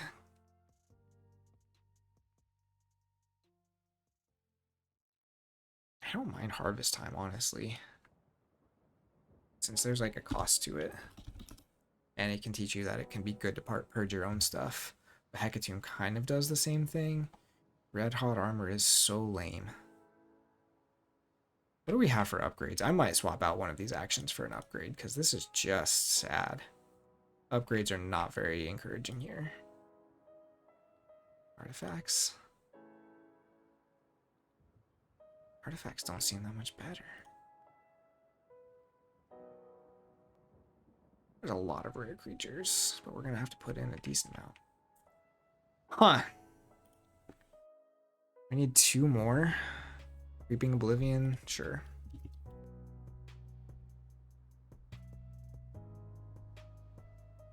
Hecatomb or Ritual. I mean, without Infernus, is Ritual better or worse? The problem is you might still play against people with Ritual. Let's just try Shadow. It'll make them look up rules. And I think it's interesting to like blank text box for a turn.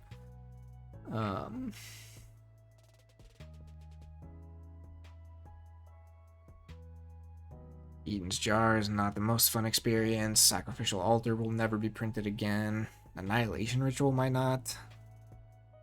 Screaming Cave is interesting. Snag's Mirror, probably not. Hailstar is kind of difficult. Ugh. Can't do this because of stunning. We need 5 of these?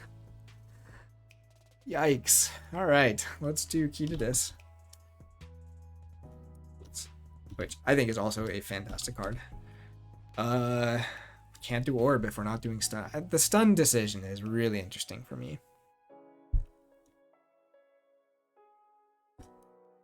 Screaming Cave makes you learn your sequencing. I wasn't planning on putting shards in here. I don't want to put Snag's Mirror in here. So it's Soul Snatcher. Pale Star? I mean, that kind of goes along with, we put Down to Size in there, so the Pale Star might be fine. It's kind of weird, but... don't want to put Wretched Doll in this. So maybe we do Annihilation Ritual. Does that create too many bad experiences? I mean, we don't have much recursion, so it also kind of just feels like it doesn't do anything. the pale stat. Don't make me put wretched doll in here. I don't want to do doll. I mean, if we have rules where you always have humans if you have this, it's still bad, but it at least feels like it does something. I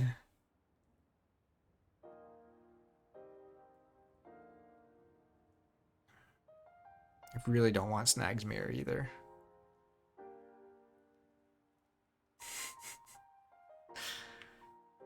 I think it's got to be Annihilation Ritual. And we'll just... I already said we're going to have a pretty big...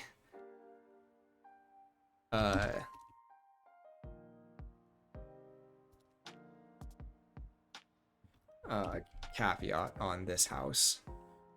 This is one where I think I might need to move the numbers around a bit. But like, I also didn't want all these actions. Our rares for this, have they just always not been good because their commons are good?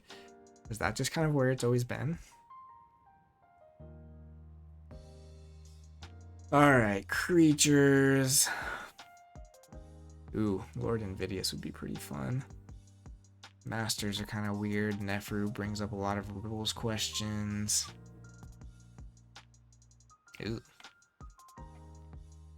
This is not fantastic either. I think Eater of the Dead is fine. It's a lot of purging at this point. Gabos is funky. Lesser is funky. I almost would put in Greater Oxtet. Could we do both Oxtets? Is that too much? Purging? Self-purging? It's only self-purging? I feel like that'd be hard for players to know, understand, but it also is like one of those ones, like, it's in there, so it must be good. I want to figure out how to use this. That's kind of like an adventure for new players.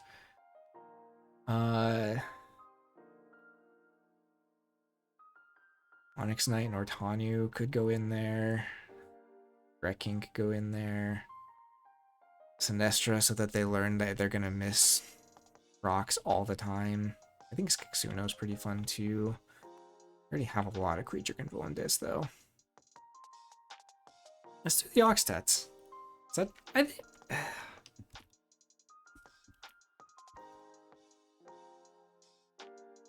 don't think they're too complex.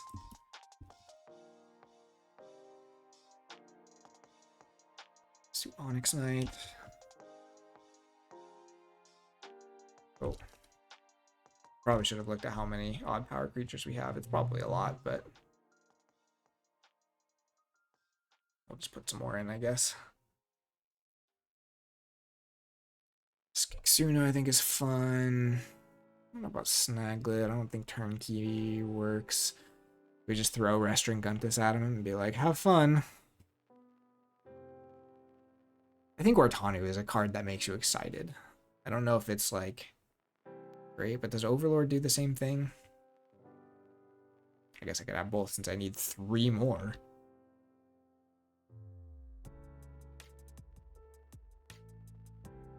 Maybe I made this too big. Should just cut some cards. I can come back to that. So my thing with Tolus and Nefru is like, especially if there's other board clears happening, they make it really tough to know if you're actually supposed to get the Amber or not. You have to like go really look at a lot of rules to figure that out. I like Ortanu.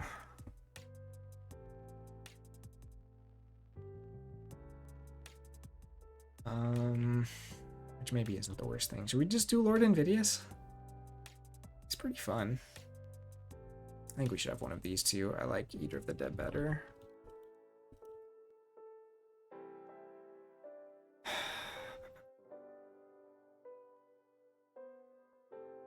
Should we do True Brew?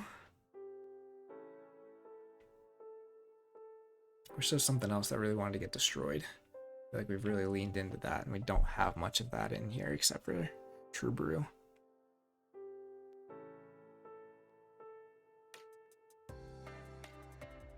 And we don't have a lot of control either. This rares in this are so weird.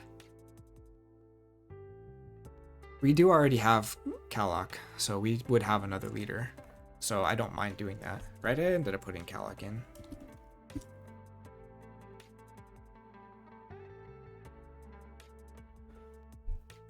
Yeah, let's do it. Invidious is a very fun turn 1 play. And then we've got an upgrade. Collar. Chainmail's cool, but it's hard to use well. Collar goes along with Invidious. We've made this very creature control-y.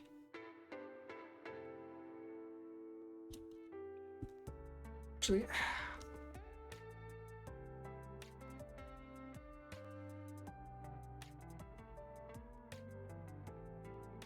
let's do Pain Mail. Pain Mail's fun. Boy. Well, we're made it through 2 houses. Only took us not quite been 2 hours, I guess. Logos is gonna be so hard.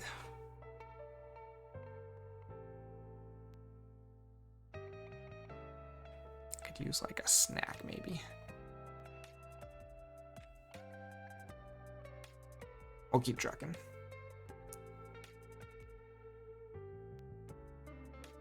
So I think Star Alliance will be really interesting since we won't have Coda or AOA commons to look at.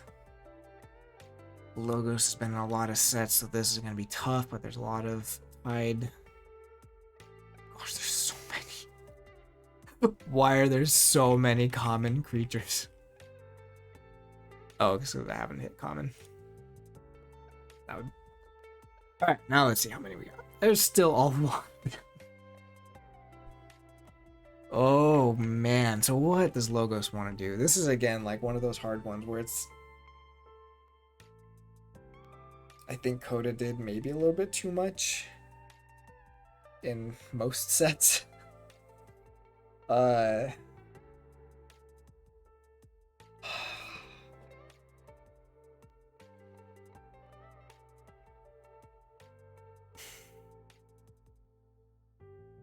This is pretty crazy.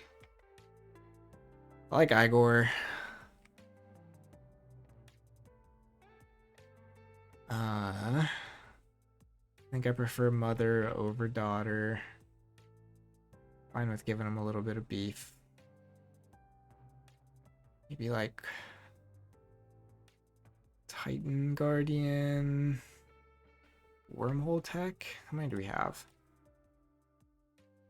So let's do Igor, mother. Do we do Helper Bot? Do we do Eddie is really a big one. Do we put some... Really like Titan Engineer, actually. Helper Bot? Helper Bot probably makes sense. We could just make all of the new players very sad by putting Jargoggle in here. Like Titan Guardian.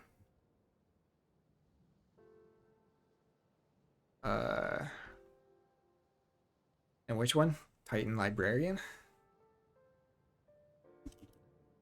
Titan Librarian is... We already have some end of turn effects because like we put in Greater Oxtet, which is going to be like end of turn but before, and then this would be after you've drawn. I almost... Oh, he's at uncommon. I don't know how big to make the creatures. I feel like we have a lot of big creatures already. We're not doing wards. Almost don't mind Titan Engineer. I think he's a nice, like, here's a little bit of Amber Control without it being crazy. But if we're going to do archiving, should we do Eddie? Oh, there's just too many options.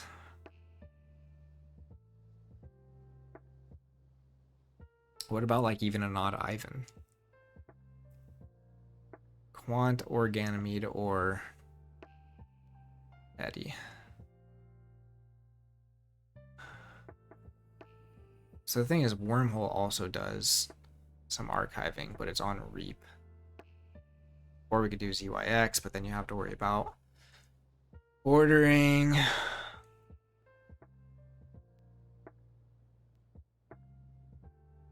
Yeah, there's just a lot of options here.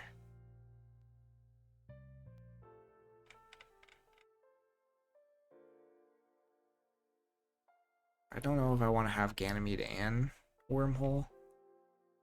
Let's do Wormhole. Yeah, I like him too. He's a nice utility. Probably do need some more 3 power stuff, honestly. What about Munchling? Is he too weird? Give them a little bit of fight. I mean, or we could just do Quixo again. Quixo is pretty iconic. Bot booked in. I think bot booked in would be more fun than doc booked in. Let's do bot. Just make them a little bit more wormhole-y. Like random. So we could do some off the top of the deck archives too, maybe. Which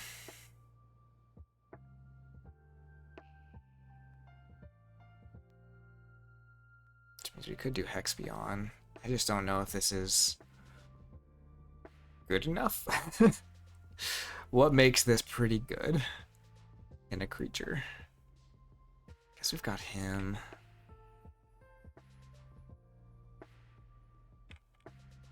Eddie. Yeah. I mean, or we could do some skirmishy stuff. Just to add some, like, stealing. I kind of like that. Let's do Bat Drone. Or Bat Drone or Armor Drone. Which of those two do you think? Bat Drone? I like Bat Drone. Especially with what we have in Brobnar right now. Gives you some cross house stuff. Okay, artifacts.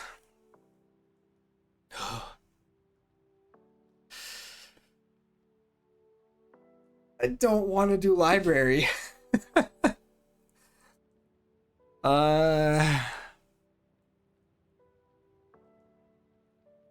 There's autoencoder. Do we have any random discards here yet? Not really. Yeah, right? Library just doesn't feel good. I would love to do hologramophone, but we can't do wards.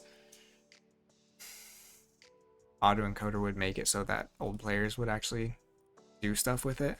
Do we have any other discarding? I mean, we do have Yerk. Do we have anything else? Discards. Nogi Smartfist discards cards. What other houses are we gonna have? Sanctum probably doesn't do much discarding. Shadows probably won't. Star Alliance. Like library, just I don't think is good enough.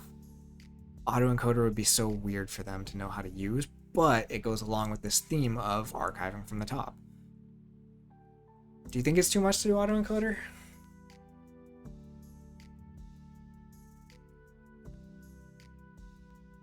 Let's try it, but that will probably limit what we put in from like Untamed.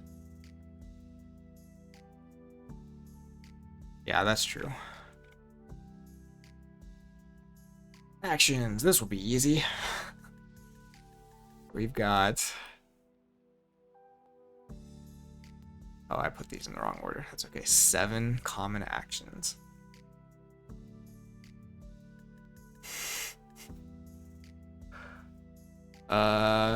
Yikes. I love theory. I think that's fantastic. Theory, conjecture. We have... Gotta have Wild Wormhole, I think. That's fine. We have a lot of, like, wormhole effects, though. Maybe it's too many. Oh, we could just do, Oh, that's an uncommon, is it? Theory is a different version. Should we only have... Maybe we do drop Wild Wormhole. Is that sacrilegious to not have wild wormhole in Coda? Or should we just have a wild wormhole and drop theory? I really like theory. I think gotta have twin bolt or diametric. Kind of like diametric better. You're not necessarily forced into hitting your own stuff as much. But I mean, twin bolt is just essential Coda, right? It stayed good. If only I knew how to spell. Oh, that's 2 words.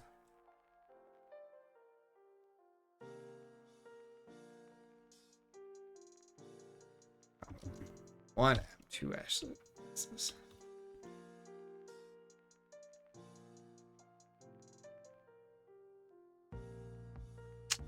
What about poke is a no. Letho is interesting.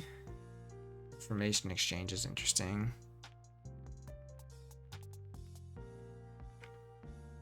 I think eclectic honestly can make it on here, the way we've been doing things. So we had, what was it? The other one. Bad Inquiry was a rare in old Coda.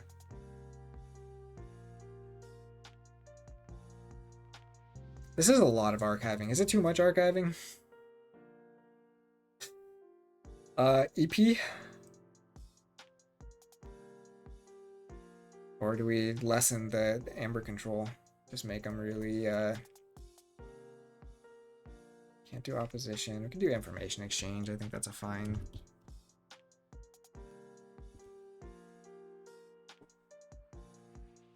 What about final analysis?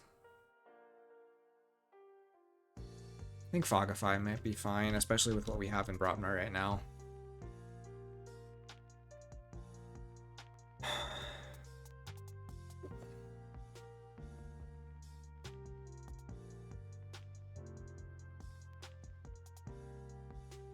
Is it really this many actions? That's crazy.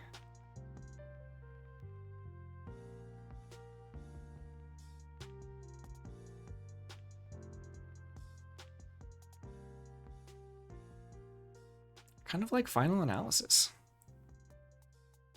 Yeah, I don't know if final analysis works. Letho seems like too much.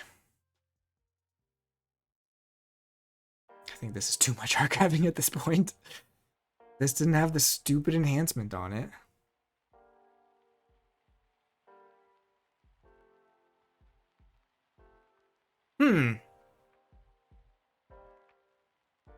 Do we phase shift? Standardize and poke? I mean, it might be just to make it... I guess we don't have much creature control yet. I don't love poke. Science, maybe? What about science? Especially with all the wormhole effects. That could be really fun. Phase shift is nice, but we already have Helperbot. I don't know that we should have both. Poke is so... I hate poke.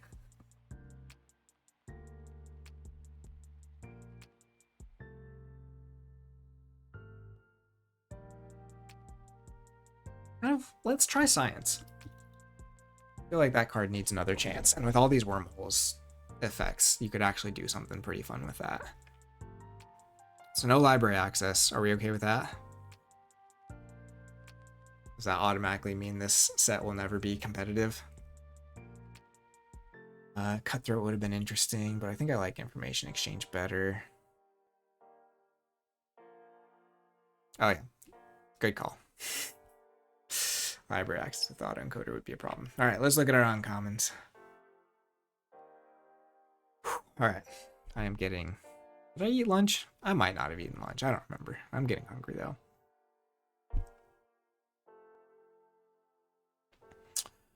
Causal Loop, Eureka, BDQ, Remote Access and Scrambler Storm. Ooh, are we gonna have stealth mode? I like Sloppy.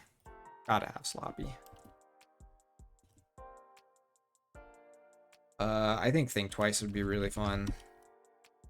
I really like these lower in the alphabet ones, apparently. Positron, Graft, Forgive or Forget, Dimension Door. Man, there's so many good ones here. Well, so is it cracked though? Because like we don't have Graft, we don't have EP.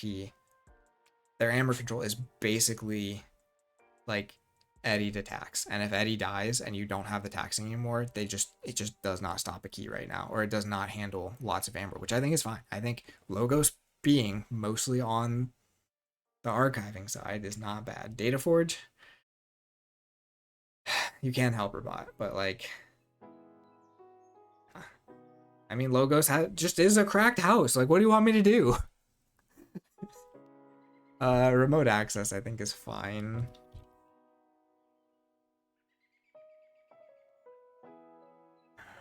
Mind bullets, kind of an interesting one to throw in there.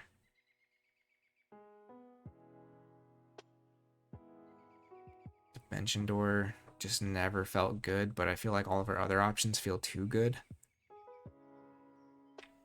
Deathquark. What about Positron? Because we already have. We're getting so many actions. Why do we get so many actions? This logo is gonna be cracked.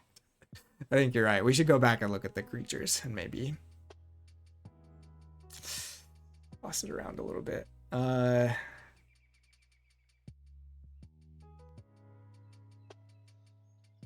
like Neurosiphon, right?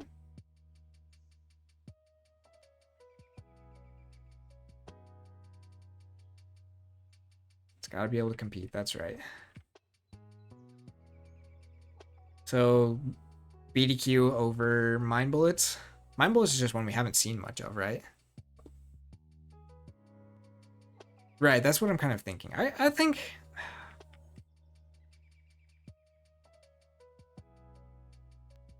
I think Mind Bullets would be fun. But I need 3 more.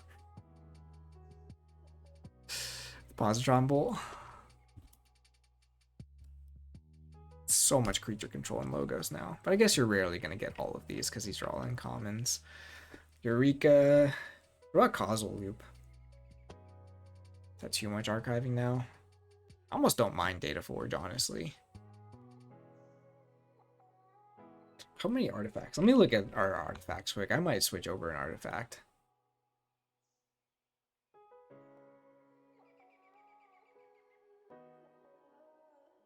I think we could switch to 3 artifacts here. So I'm going to switch one of these to an artifact.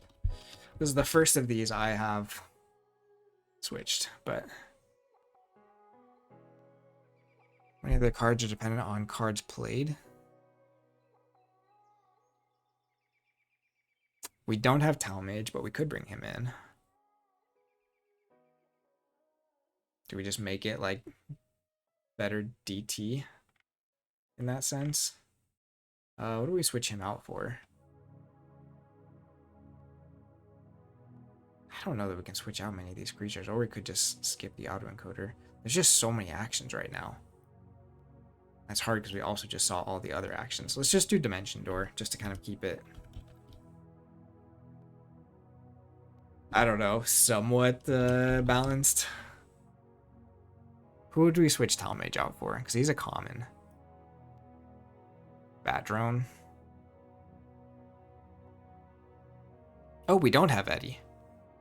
Oh no, we're fine. This house isn't cracked. This house is only enabling other houses and doing some creature control. Yeah, I think we're fine. No Eddie makes me a lot happier about this. Right? Yeah, I think we're okay. Artifacts. Let's see. Efficient Bloom doesn't make sense. Can't do Forge Compiler. We could do Isotropic Core, but that one's kind of weird. Mutagen Serum doesn't make sense. Oh, maybe I shouldn't have done 3 artifacts. Whoops. I love Seismo.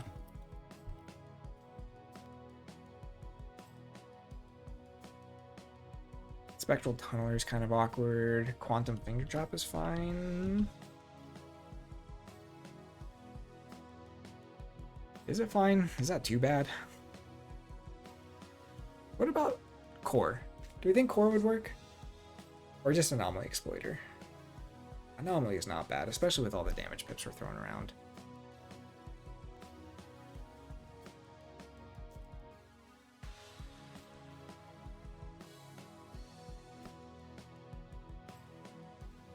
Do we want Finger Trap, though?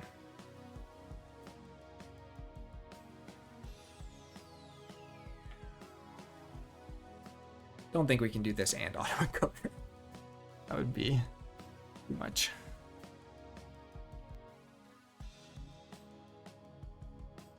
I just feel like Isotropic Core would get forgotten so often. It's one of those cards. Okay, let's go to creatures at uncommon. Ready to make them more cracked?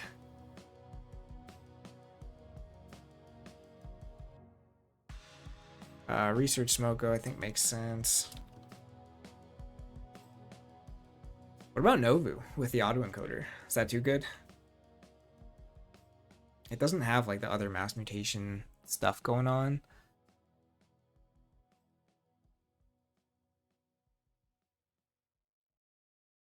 I like Brain Eater. I also really like Candle Unit. Is it too much big stuff? I just like Candle Unit. Kronos, no. Dr. Millie is a little weird. Code Monkey is kind of interesting. Dragoggle, no. Archaeologist, maybe? Got two more. Garwin. Balin's kind of awkward. Choose a card in your archives to put in your... Actually, Garwin is pretty fun with all the random archives. I really like Professor Garwin. Yeah. I like that idea. Question is, do we do Novu? Or do we just do another more archiving? Or something like Group Think Tank? Just kind of give them a little bit more beef. Or like Fila? We'll do Fila. Is that too much draw? I have a lot of archiving. This creates some like cool combos, but it takes time, right? All of these creatures kind of have to sit there. We don't have much ready and reap yet, unless we do a ton of crazy stuff in Untamed.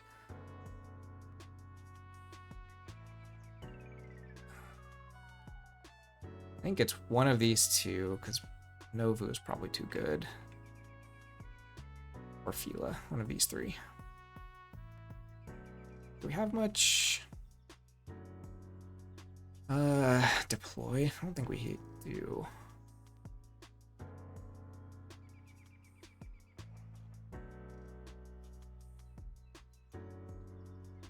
Drawing cards always feels good, though. I like Novu Archaeologist. That'd be fun.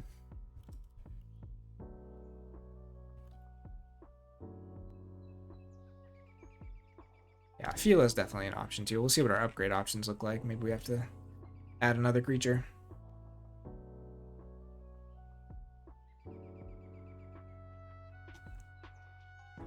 This is only uncommon? I definitely thought that was rare.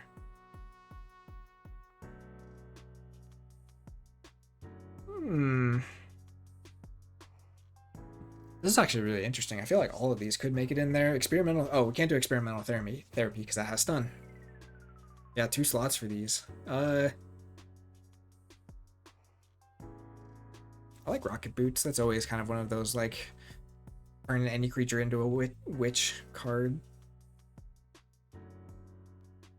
And then the backup copy actually kind of works with all of your archiving top of deck stuff.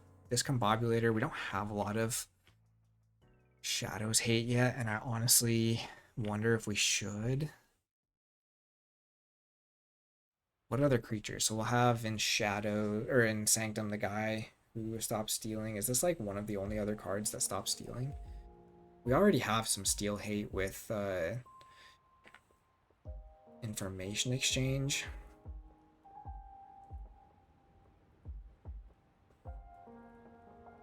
I like backup copy, I think.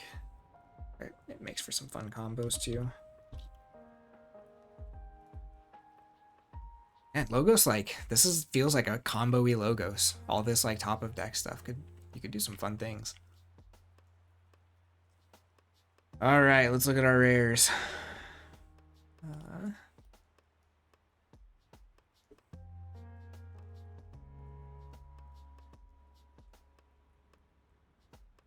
Life Web. It's a untamed one, isn't it?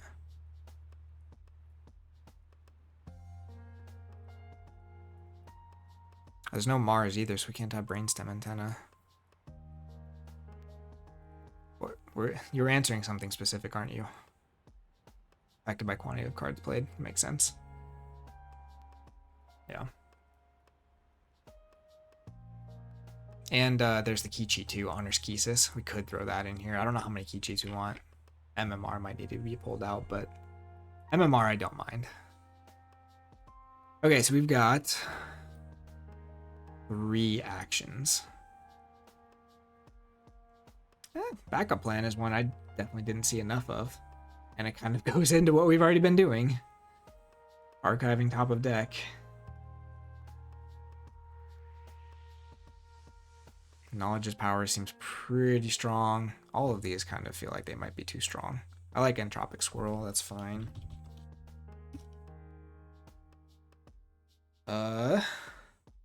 First 3. Think Honors Keysis gets in?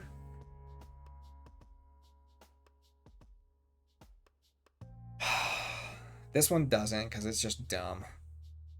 Master of the Theory is so situational. Mind over Matter. Cheats are lazy. Some of them take work, though, and I don't mind that. I think current key cheats are lazy. If Honors Keysis becomes a problem, then you can always give it the min 6 treatment.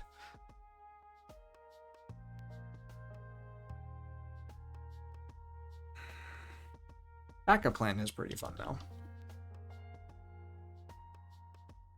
It's a card, like, I feel like this is a card that would get played around more if it was in more sets.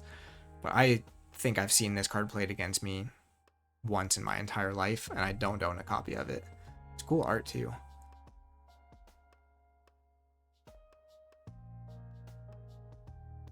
Reverse Time is kind of interesting, but it's hard to know how to play it. I don't mind Honors Keysis. If we decide key cheats are no good, then maybe we'll come back. But we give 1 rare key cheat per...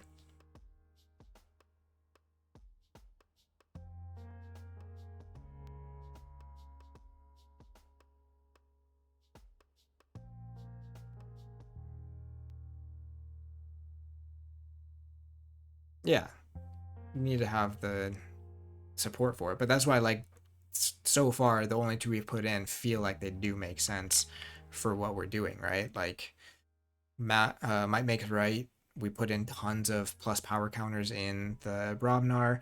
Honors Keysis, we've built tons of kind of like random archives and playing stuff off the top of your deck. So, like, I don't know. I think it still takes some work to do this. Maybe having autoencoder with this is a bad idea. But it's hard to know what other option we do here. Or we just add like a creature upgrade and dump one of our actions.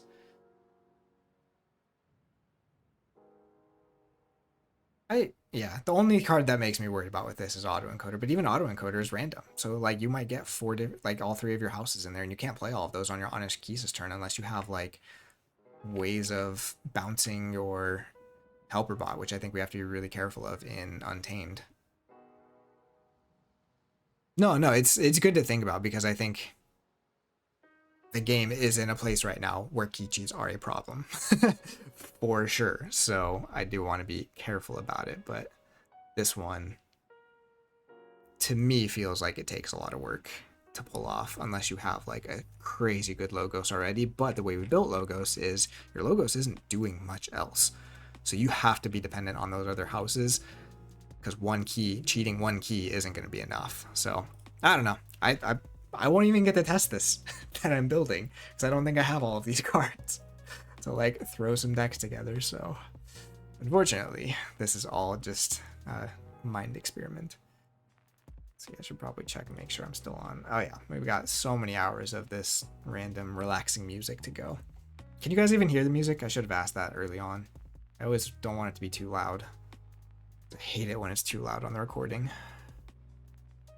Also should have asked that like 2 hours ago. But all right, let's go to artifacts. So like redacted. I don't think we're putting redacted in here, even though it's a cool one. Zoc. Got your own music. That means it's probably quiet enough, but maybe it's too quiet. So we've got a crap ton of artifacts to put in here. Holy cow. 6 artifacts. Chaos Portal has to go in because that's just super fun with what we're already doing. Let's see. Reveal the top if it is of that house. Play it. Fetch drones maybe could work. Is killing machine, yeah.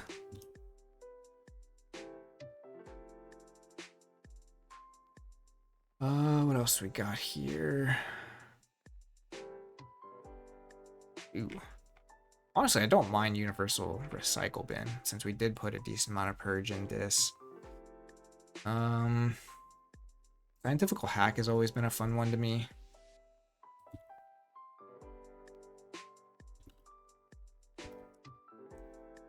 I do want some pips. Strange Gizmo is kind of one of those classic codas, right? I don't mind putting that back in.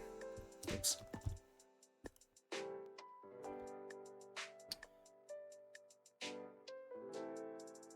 Two more, so let's do universal.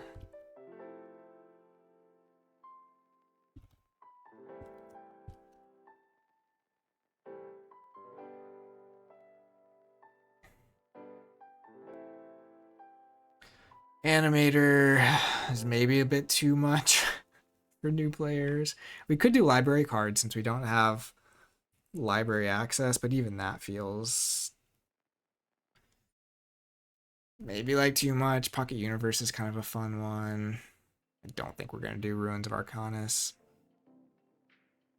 It does go with the playing your cards thing. Is it just Howling Pit? Keep a classic coda in there. Keylock is kind of interesting, but we've already kind of avoided. I mean, this Logos has so little amber control. Should we give him one at rare? Keylock is interesting. Autovac is probably too strong with all the archiving we've given him. Let's do Keylock.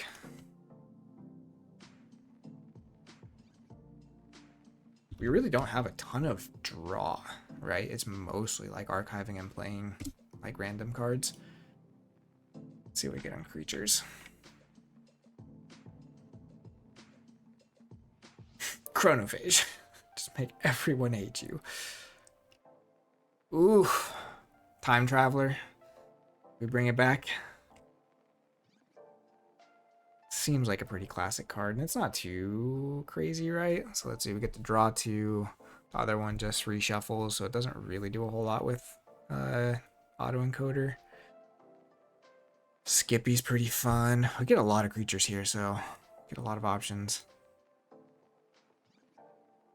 Honestly, I don't mind. Project also goes into the archiving thing. Yeah, this is so many. Let me tell you who's not making it in. Captain Cresage. Cresage? I don't know how you say that. What about Desania?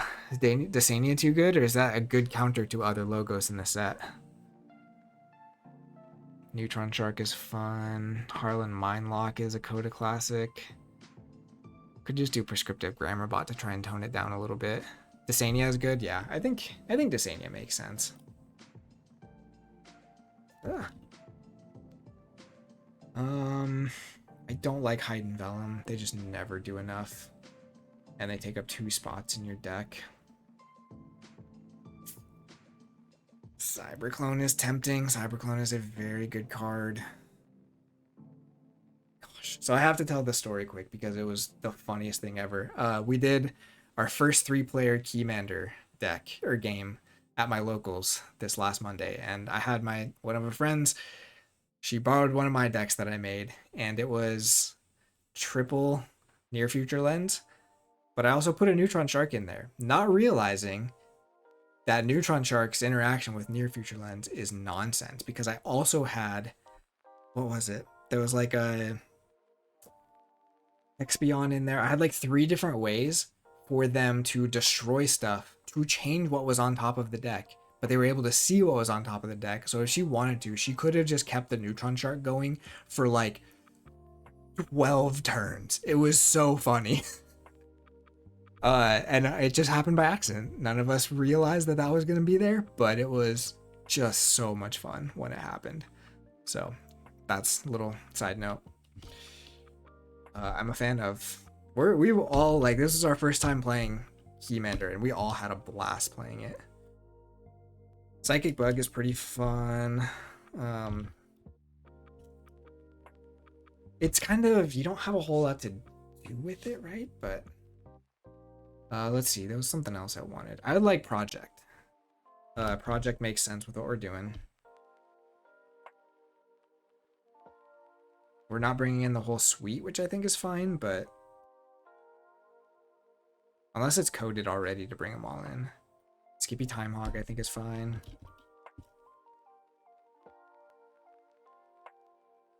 Archivist, Curator, Time Traveler. This guy kind of fell flat. Do we bring in more leaders? I don't think Zenzi needs to be in here. Replicator for something more tame. Osmo in a set with no Mars. I was actually thinking Prescriptive for something more tame. The Taunt and Hazardous is kind of interesting, especially with all the fighting we've done in like both this and Brobnar. A Replicator does weird stuff. If you trigger the Reap effect on one of your opponent's creatures, it can do some really strange and not intuitive things. I guess we could bring both of them in. I have a lot of spaces left.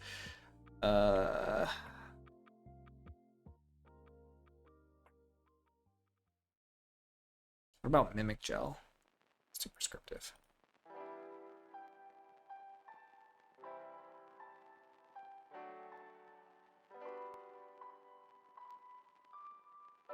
I like Mimic Gel a lot. We don't have a ton of play effects. I guess copying like your Helper Bot or Igor is pretty good. Maybe too good. Archivist probably shouldn't have that in with autoencoder. Back to Time Traveler.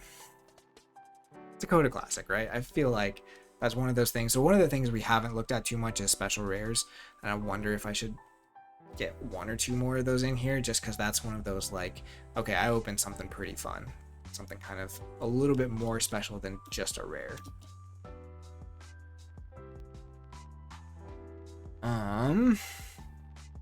Still got two more. All right, let's do Replicator.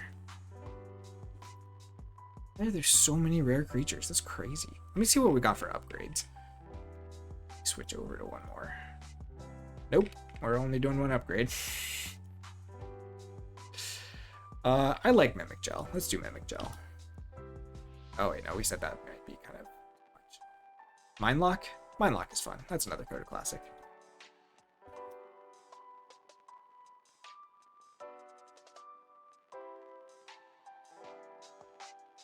I mean, so the way it didn't in Coda. So I looked at the Coda distribution, and Coda was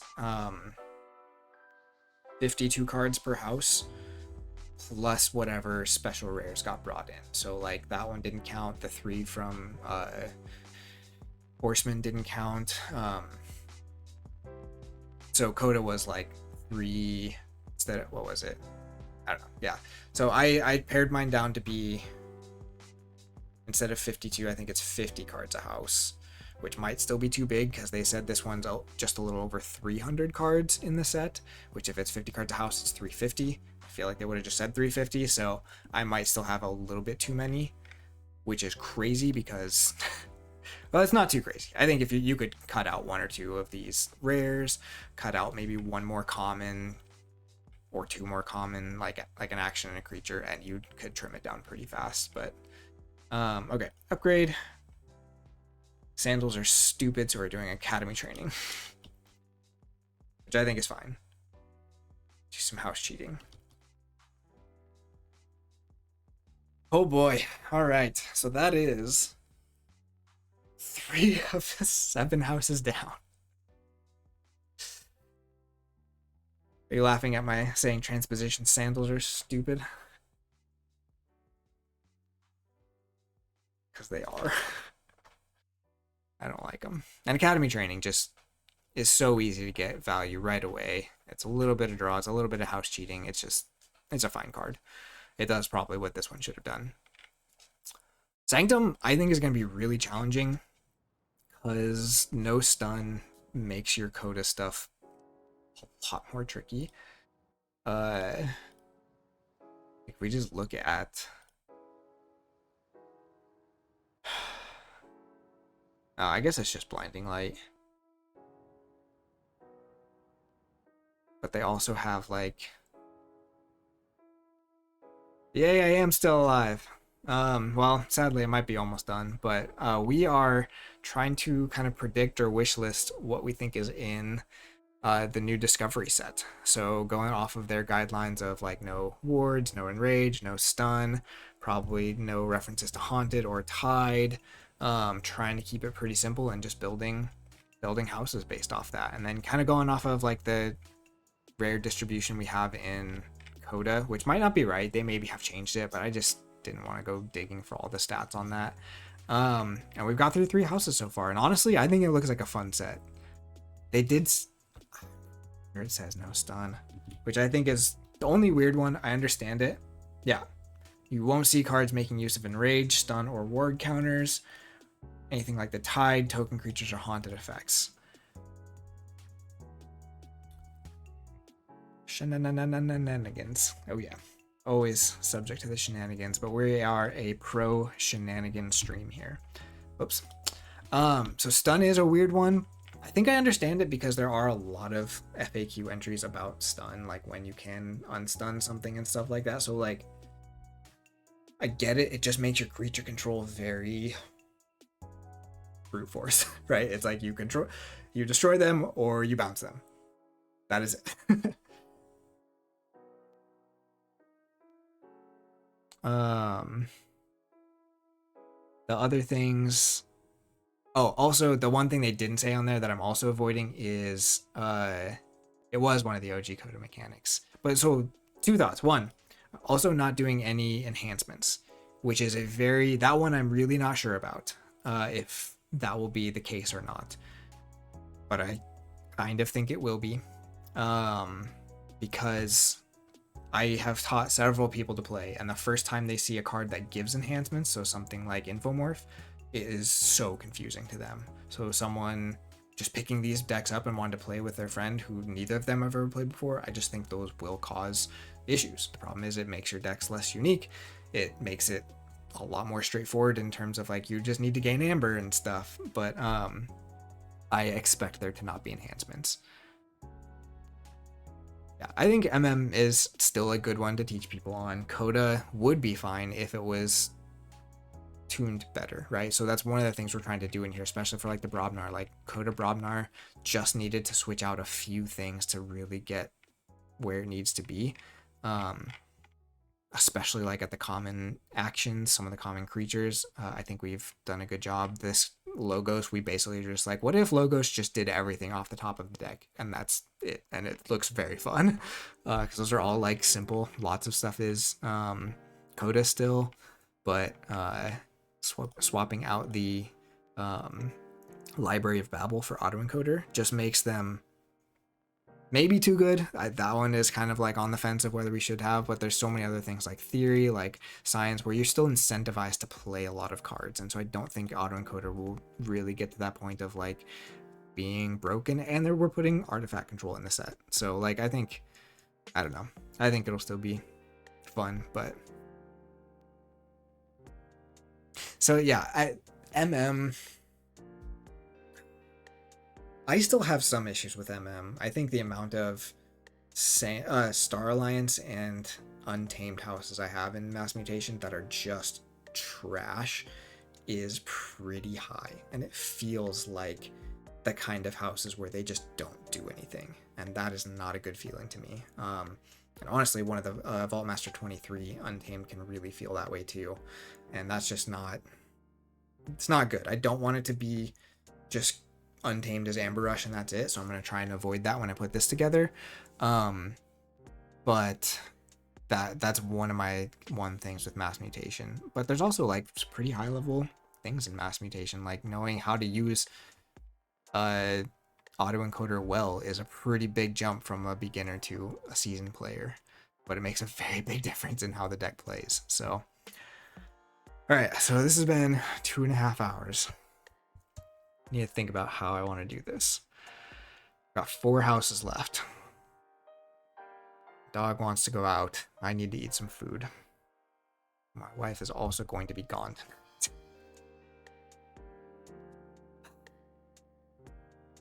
And Astron just came on. I don't want to just like ditch you as soon as you get on here. Dog is laying it down. Let's do a little bit more Sanctum. Let's see if we can get a little bit farther with Sanctum. Steadfast could be on my list. I have not gotten there yet, but let's take a look. We're going to start with action. So yeah, we'll get through maybe like the commons of Sanctum, and maybe I'll stop there. Oh, don't you mean Sariel the... Oh, Steadfast. Wait, oh, sorry. You said Sariel the Steadfast. I was thinking Holdfast, which is the dog, which also makes sense because of your game, right? I had the dog mindset. Let's see what we got for comments here. And again, no stunning. What's tricky is I can't sort to remove things. That makes me so mad.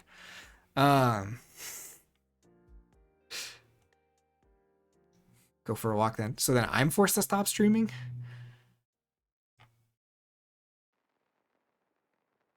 No, I'll be going for a walk soon, but I might either hop on later tonight or tomorrow afternoon to do some more, because this is very fun, and doing it with people, like, this is so much more of a thing you should do with people and not just by yourself on your own little Excel sheets.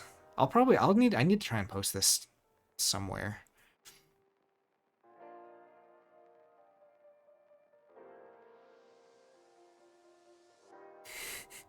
All right, if you are leaving now, then maybe I'll stop.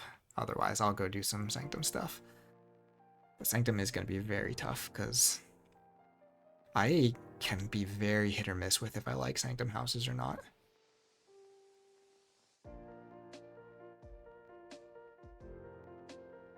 It is also a beautiful day here too, which is very interesting. Like, it's been a much cooler summer than we expected for being in Texas.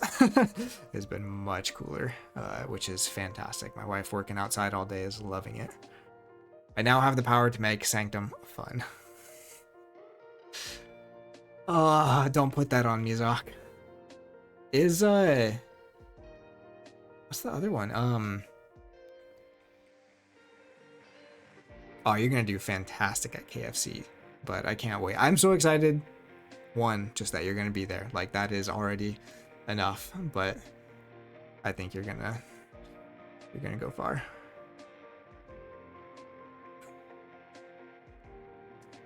Man, what do I do with this house?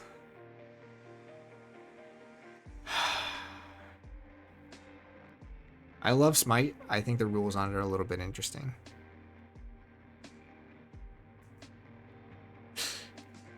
Retribution's not bad. Shifting Battlefield is kind of lame. Taxing Journey is probably fine. Terms of Redress is also fine. I need to find a way for Sanctum Capture to actually be worth it. And I think that's just always been one of the tough things with this house, is getting them there. I think Cleansing Wave is fine with what we've done so far. Commandeer is also interesting with the logos we've set up. Can't do Hammergram because it's stunning. Healing Blast is meh, but it works with the Brobnar we've set up.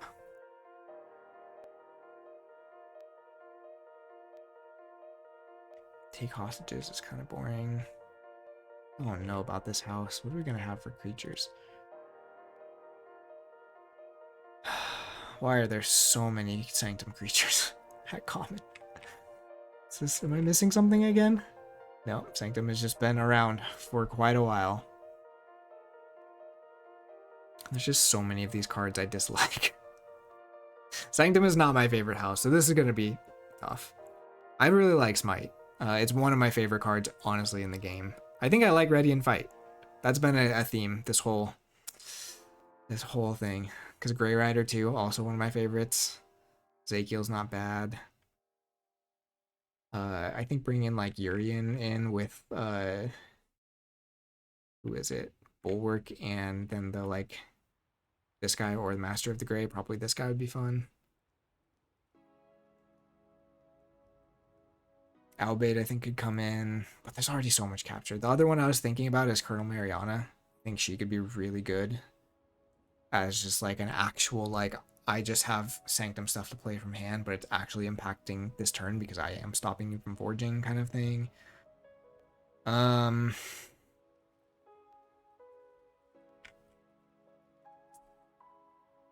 I really don't know.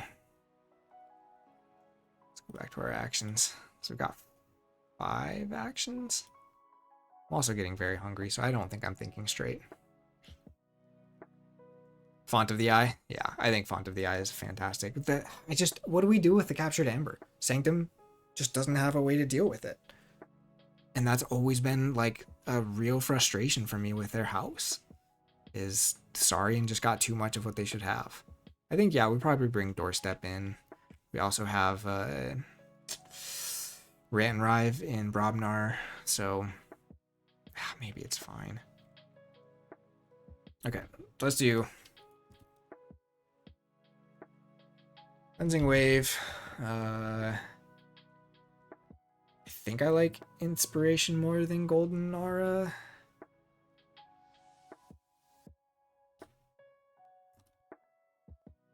But do we need Inspiration if we're going to do like Smite and maybe Grey Rider or something? Like, I just don't know if we need Inspiration, especially no pip, ready and use 1 creature. Smite. I think Taxing Journey makes sense. Do we do terms, right? Because that's like the classic. Better to use Heal or Harm than Inspiration.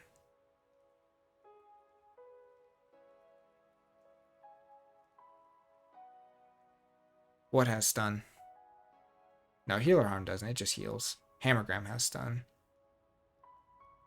Could do like Alf's Flank, but I don't like that one. Shifting Battlefield. I don't like all of this, like, things don't take damage. Yeah. Could just do Fangs. We got a lot of Purge already, which is another mechanic that I don't know how hard they're going to lean into, but I don't know how you don't with with what we saw. I like Retribution, honestly. Fangs. Let's do Fangs.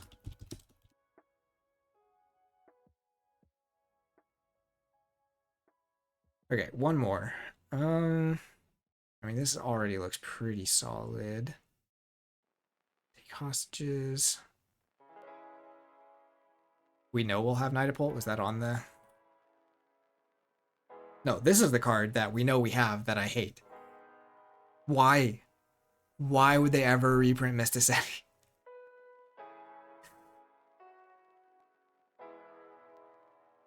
I'm livid about that. This is so bad.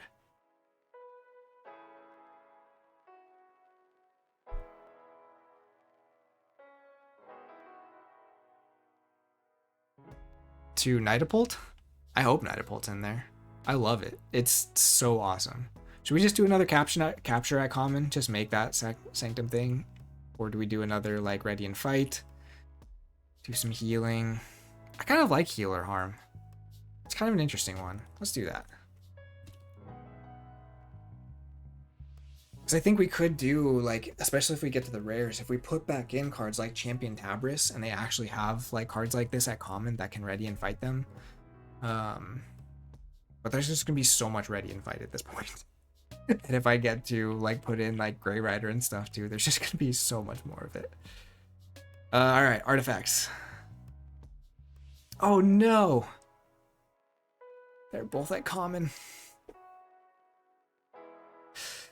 Oh, we're gonna have to push something else out. I guess we're dropping a creature.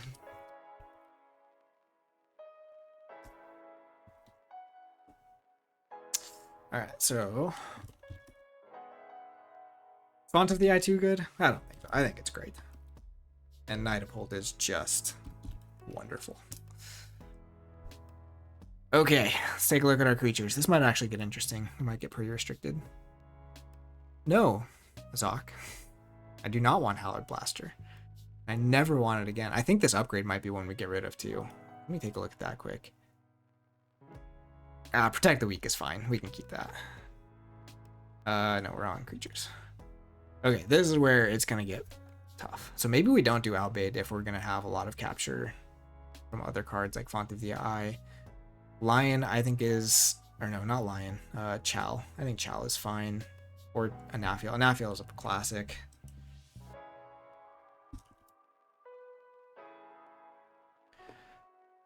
There's so many options here.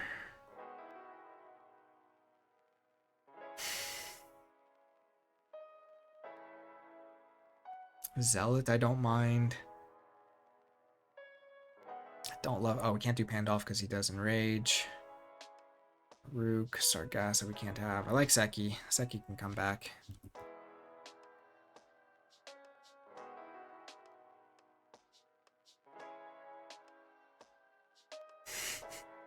You're assuming we're putting Anahita the Traitor in here, which I think there's probably not going to be many good rare creatures either to throw in here. I feel like I had a good idea of some of these.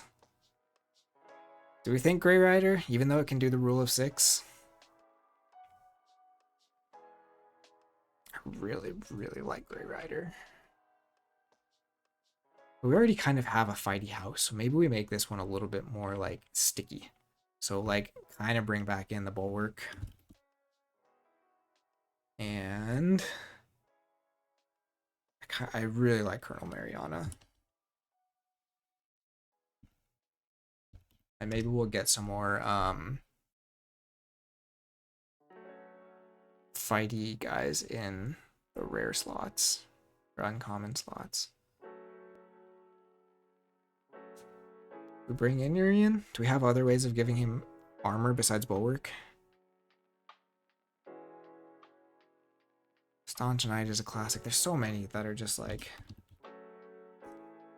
Do we want Staunch Knight though? Like, is that actually good enough?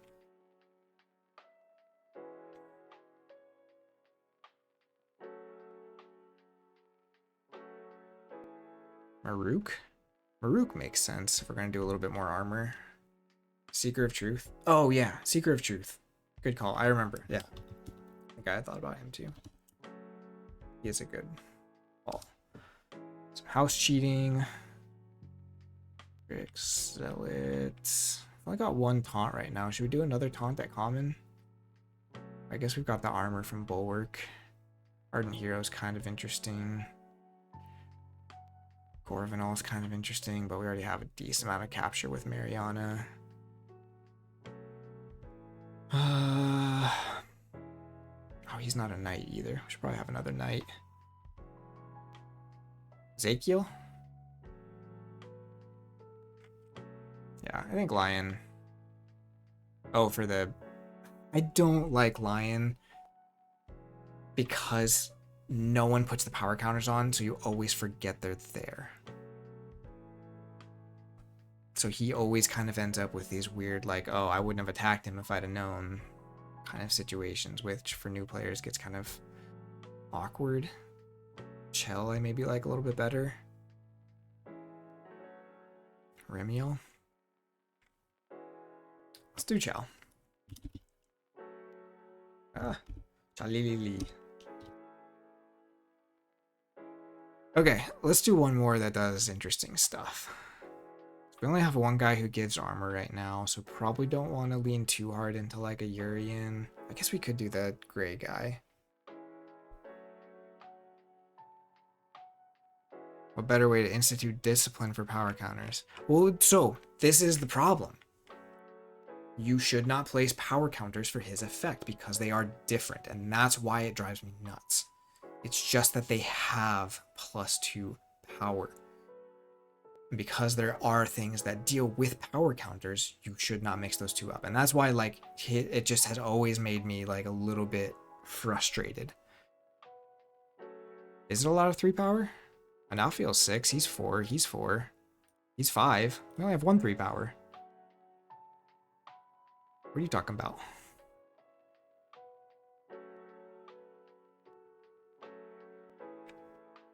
We can try Lion, but I think, I don't know. He makes me frustrated. But the problem is armor can be the same. We don't have Remiel in, but we could bring Remiel in. I don't mind bringing him in either. More house cheating is always good.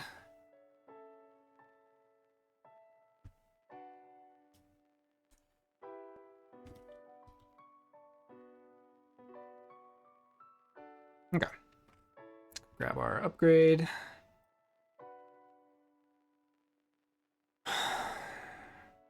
I think I like Protect the Weak. The 1 armor is fine. Now if we're that also. Oh, don't worry. Sanctum will get big in the uncommon and rare for sure. There's a lot of those like 6 powers. But this is still fine. Like we've got some 4 powers. This is 5, this is 6. Yeah.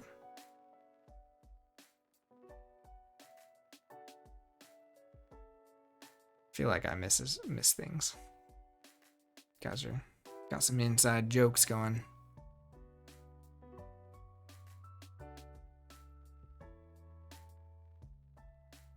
Or you're talking about maybe the Sanctum gigantic creatures that we're excited to see in more mutation that maybe some people got to play test.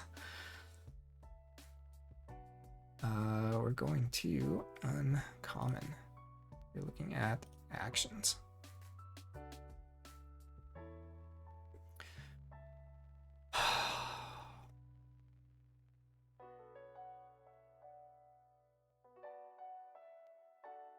I don't think Virtuous Works should come back, right? Like, just play a card that does nothing that gives you 3 amber is pretty lazy.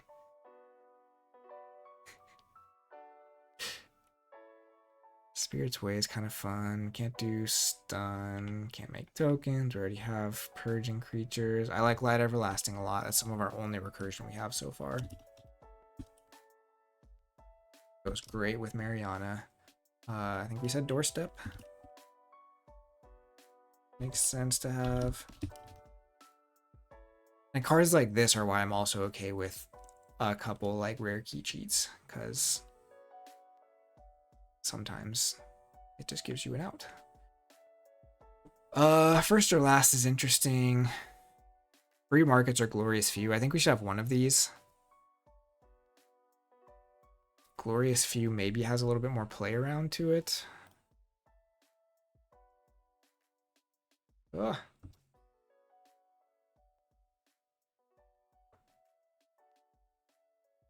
Yeah. Honor or Glory is kind of interesting. First or Last is interesting. Stun, tokens, Purge. Spirit's Way? I think we can do Spirit's Way. Two more. Whoa. Is Equalize too weird? I like Honor or Glory. Or is that too many ore cards? Can't do this because of the enhance. Yeah, so this is where the stun, like I would so love to put some stun in here. Let's do Honor or Glory.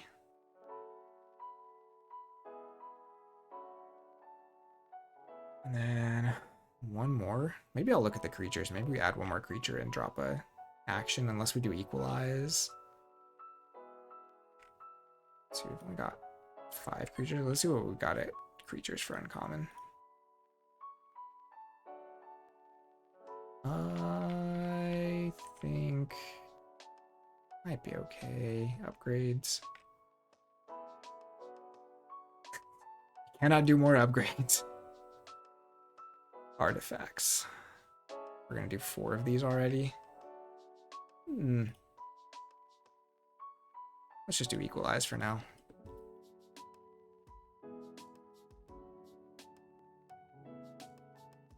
Okay, artifacts. We're getting 4 of these. Whoa. Sigil is great.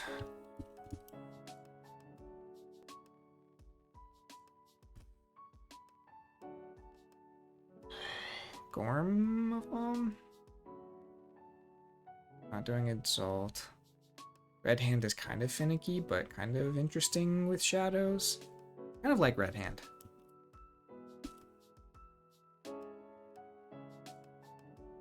Is this another outpost that we bring in?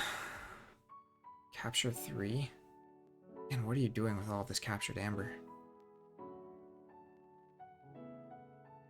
Potion's probably fine, right?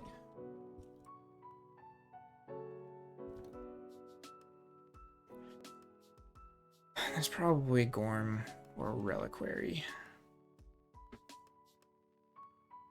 I think I just like Gorm better. It's just a little bit simpler, but Reliquary gives you some fun bouncy stuff with these.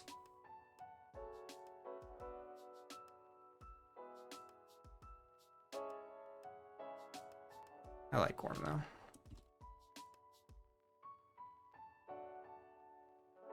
Alright, creatures. Now let's get some beefy dudes.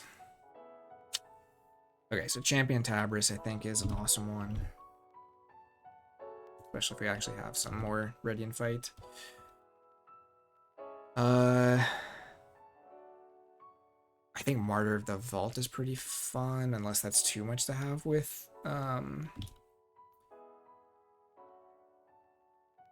what is it? Doorstep. Having both of those a problem. I don't think so.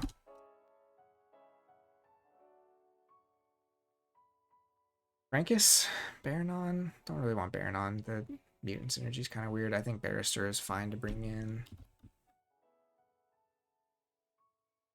There's not much paper we can find here. I think we can maybe hold off on Gatekeeper since we already have so much capture. Derek is fun. Rathias is interesting. Hazardous. More Taunt. Holdfast is one of those ones. I kind of like Holdfast. Let's bring that back in. He didn't really get much time to shine. Fight gain 1. Have more of that because Brobnar already does. Baldric is fun. Or just do Almsmaster. I really like Almsmaster. Pretty balanced. Just nice. Capture 2. Haunt some creatures. Derek. Can't do Maxina, which makes me really sad. That's such a Coda card.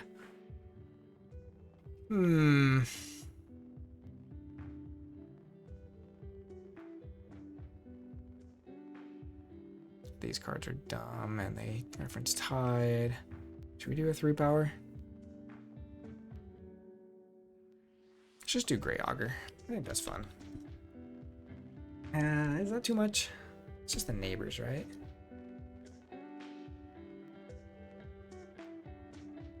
Let's do Baldric. I like Baldric.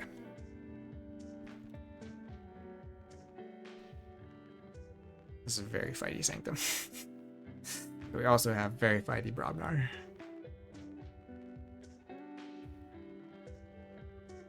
So like even this one, that +2 power is not power counters. So I don't love it, but it's easier to remember because the upgrade is sitting there. Alright, well I guess we're just gonna finish Sanctum. So just get these rares done. We've got a lot of actions here. Oh, some of these are so bad.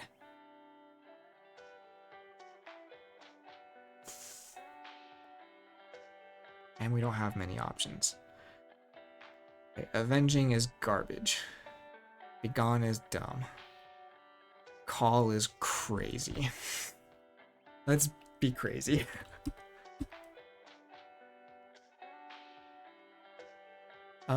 Charge is actually kind of fun. Oops.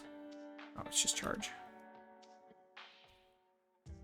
Clear Mind is worthless in this set. Gazar's Wrath is worthless. No, we're not doing Avenging Aura. It's so bad.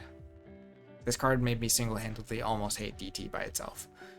Harmonic is interesting. Honorable Claim, I don't think we should do since we have What's-Her-Face in here already. Martyr's End, I think, is pretty fun. Give them just a little bit of burst. Actually, we should take out the Martyr of the Vault, I think. This is too much synergy for her. I'll give them Mighty Lance. That will teach them.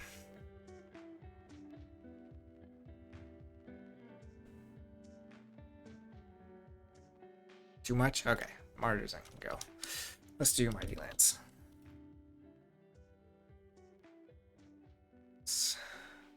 One stood against many. Is that also considered? Can't do these. Like, I'm just running out of space. I have to choose like all of these if I want this many actions. Or do some more artifacts or upgrades, but Oath. Alright, we'll bring in Avenging Aura. We'll teach him.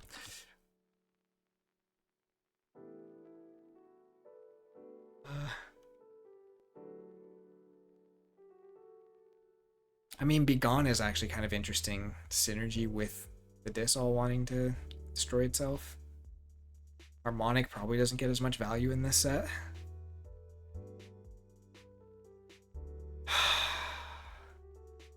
Let's see what we got for artifacts. I might switch one of these to an artifact because we've got... Oh yeah, we're for sure changing one of these to an artifact. So one more action.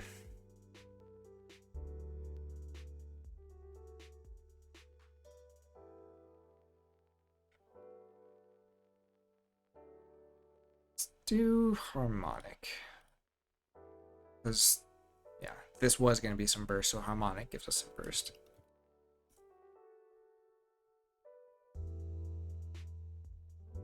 Okay, let's look at our artifacts. Book, we've got Epic Quest, we've got Eye, Heavy Subsidies, Hymn to Duma, Orb of Wonder, Proclamation, Shard, and Promise Blade and Round Table. Oh man, there are so many things we could do with this. Round Table seems like it'd be so busted with this. Sanctum. Epic Quest is always fun, but maybe too good with autoencoder in the set. Orb is pretty crazy, but I don't know if it's too busted. So we already have the other artifact that says they can't. Oh, sorry. Yeah, we have Red Hand Registry in there already. So I don't know if Red Hand and Book is something we need. Yeah, we have Red Hand Registry. That's in here. I mean, like, I think I could come in. I think Hymn to Duma could come in. Like, it makes more sense with tokens, but it's still, like, it's still so much destroying your own creatures. Proclamation is fine. Can't have that. So it'd be something like...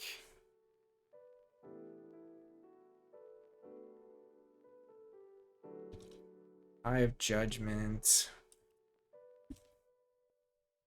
Orb of Wonder, Proclamation.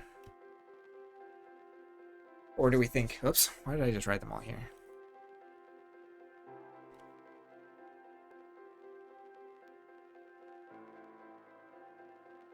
Or should we do Round Table?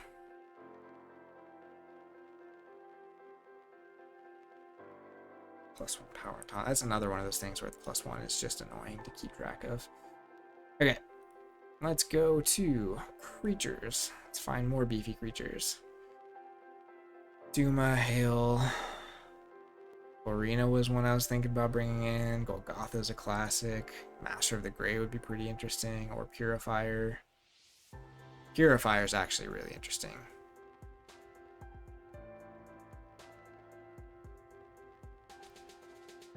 Ooh, this is gonna be a lot more big creatures.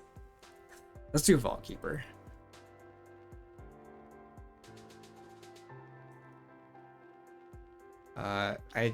I know you want Zariel, but there's nothing in this set that will exhaust creatures.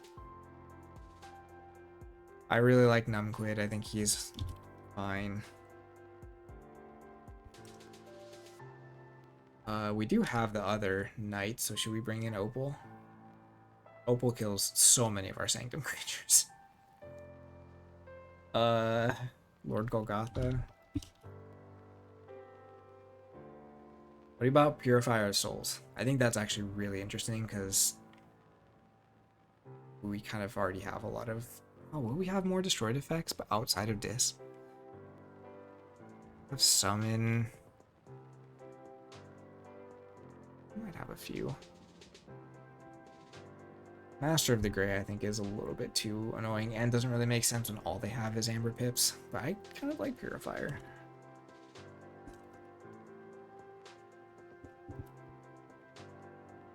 Unless we think this would actually be like the way to counter Untamed from just being Amber Burst and nothing else. Let's bring in some of these lesser dudes. Anahita, Hail, Duma, Jehu is kind of weird. Let's do Anahita since it came up. Aha is annoying. I guess he's kind of small too. Vimos, Zephon, Opal Knight. Should we do the Horseman just to bring him back in? We gotta have a lot more creatures actually. This just feels like too many creatures.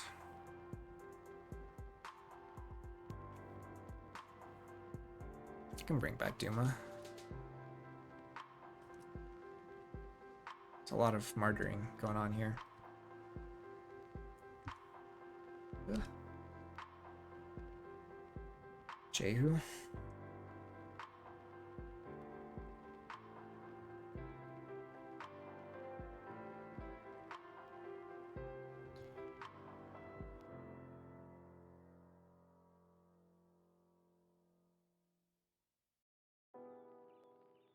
Yeah, so Master of the Grey is a little bit too much unfun. Is that what we're saying?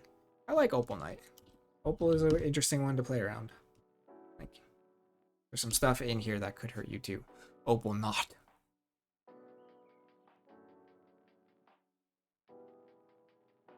Vimos is another option. I don't mind Vimos. Do we have many? I don't know if we're gonna have a ton of elusive. Shadows will have elusive, untamed. Logos didn't have a ton. I don't know if Vimos does quite enough here. That hit a lot of Mars creatures too.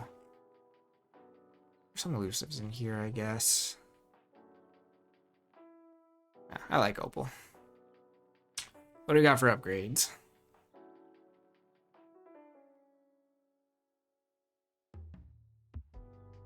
Mantle and Cloak are basically what they were to begin with. I don't think that needs to change. Oops. I'm trying to remember if Armageddon Cloak had too many weird interactions.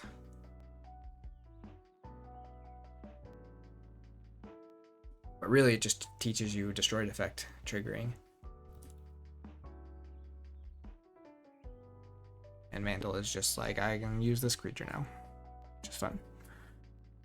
Friendship is way too many rules interactions. This makes tokens, and this is boring. Alright. I mean, honestly, it still seems like a pretty scary Sanctum house. It's just going to be a lot of beefy dudes, some decent creature control, some decent amber control. Like, but maybe we should put in... I think what would be interesting is if we put in Roundtable, it gives Brobnar something else to really care about fighting. Like in terms of stuff it needs to fight off the board, and gives Brobnar a reason to have bigger creatures than what Sanctum has, because they're close. But Brobnar does. We did get like one of those 7 powers in. We have 8 power.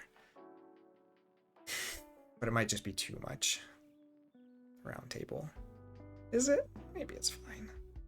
Where did that go?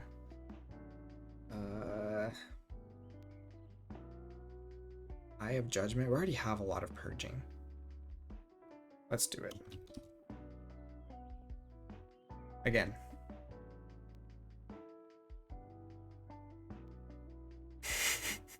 Yeah, so like, I think in Sealed especially, you want Sanctum or Brobnar to be able to deal with the other player's Sanctum or Brobnar is basically the way we've kind of built this, which I think is fine, because otherwise, for regular Coda, outside of like a couple decks, you could ignore those houses. And I don't think you can do that anymore in this build. So yeah. There we go. We've got Shadows, Star Alliance, and Untamed, which I think are going to be very fun because I think Shadows could use some retuning from Coda. Star Alliance, I have no clue what I'm going to do because they do a lot of weird stuff like stunning and warding that we can't do. So it'll be really interesting to see what they even do. And they have a lot of enhancements. They're going to be tough. And then Untamed, same thing. Trying to make them a fun balance without being crazy burst. I think the way we've gone, we probably can make them still somewhat bursty. I'll let you know. We'll see if tonight's gonna happen or not. I might also fall asleep. But I could also do it tomorrow afternoon. It's also Olympics tonight.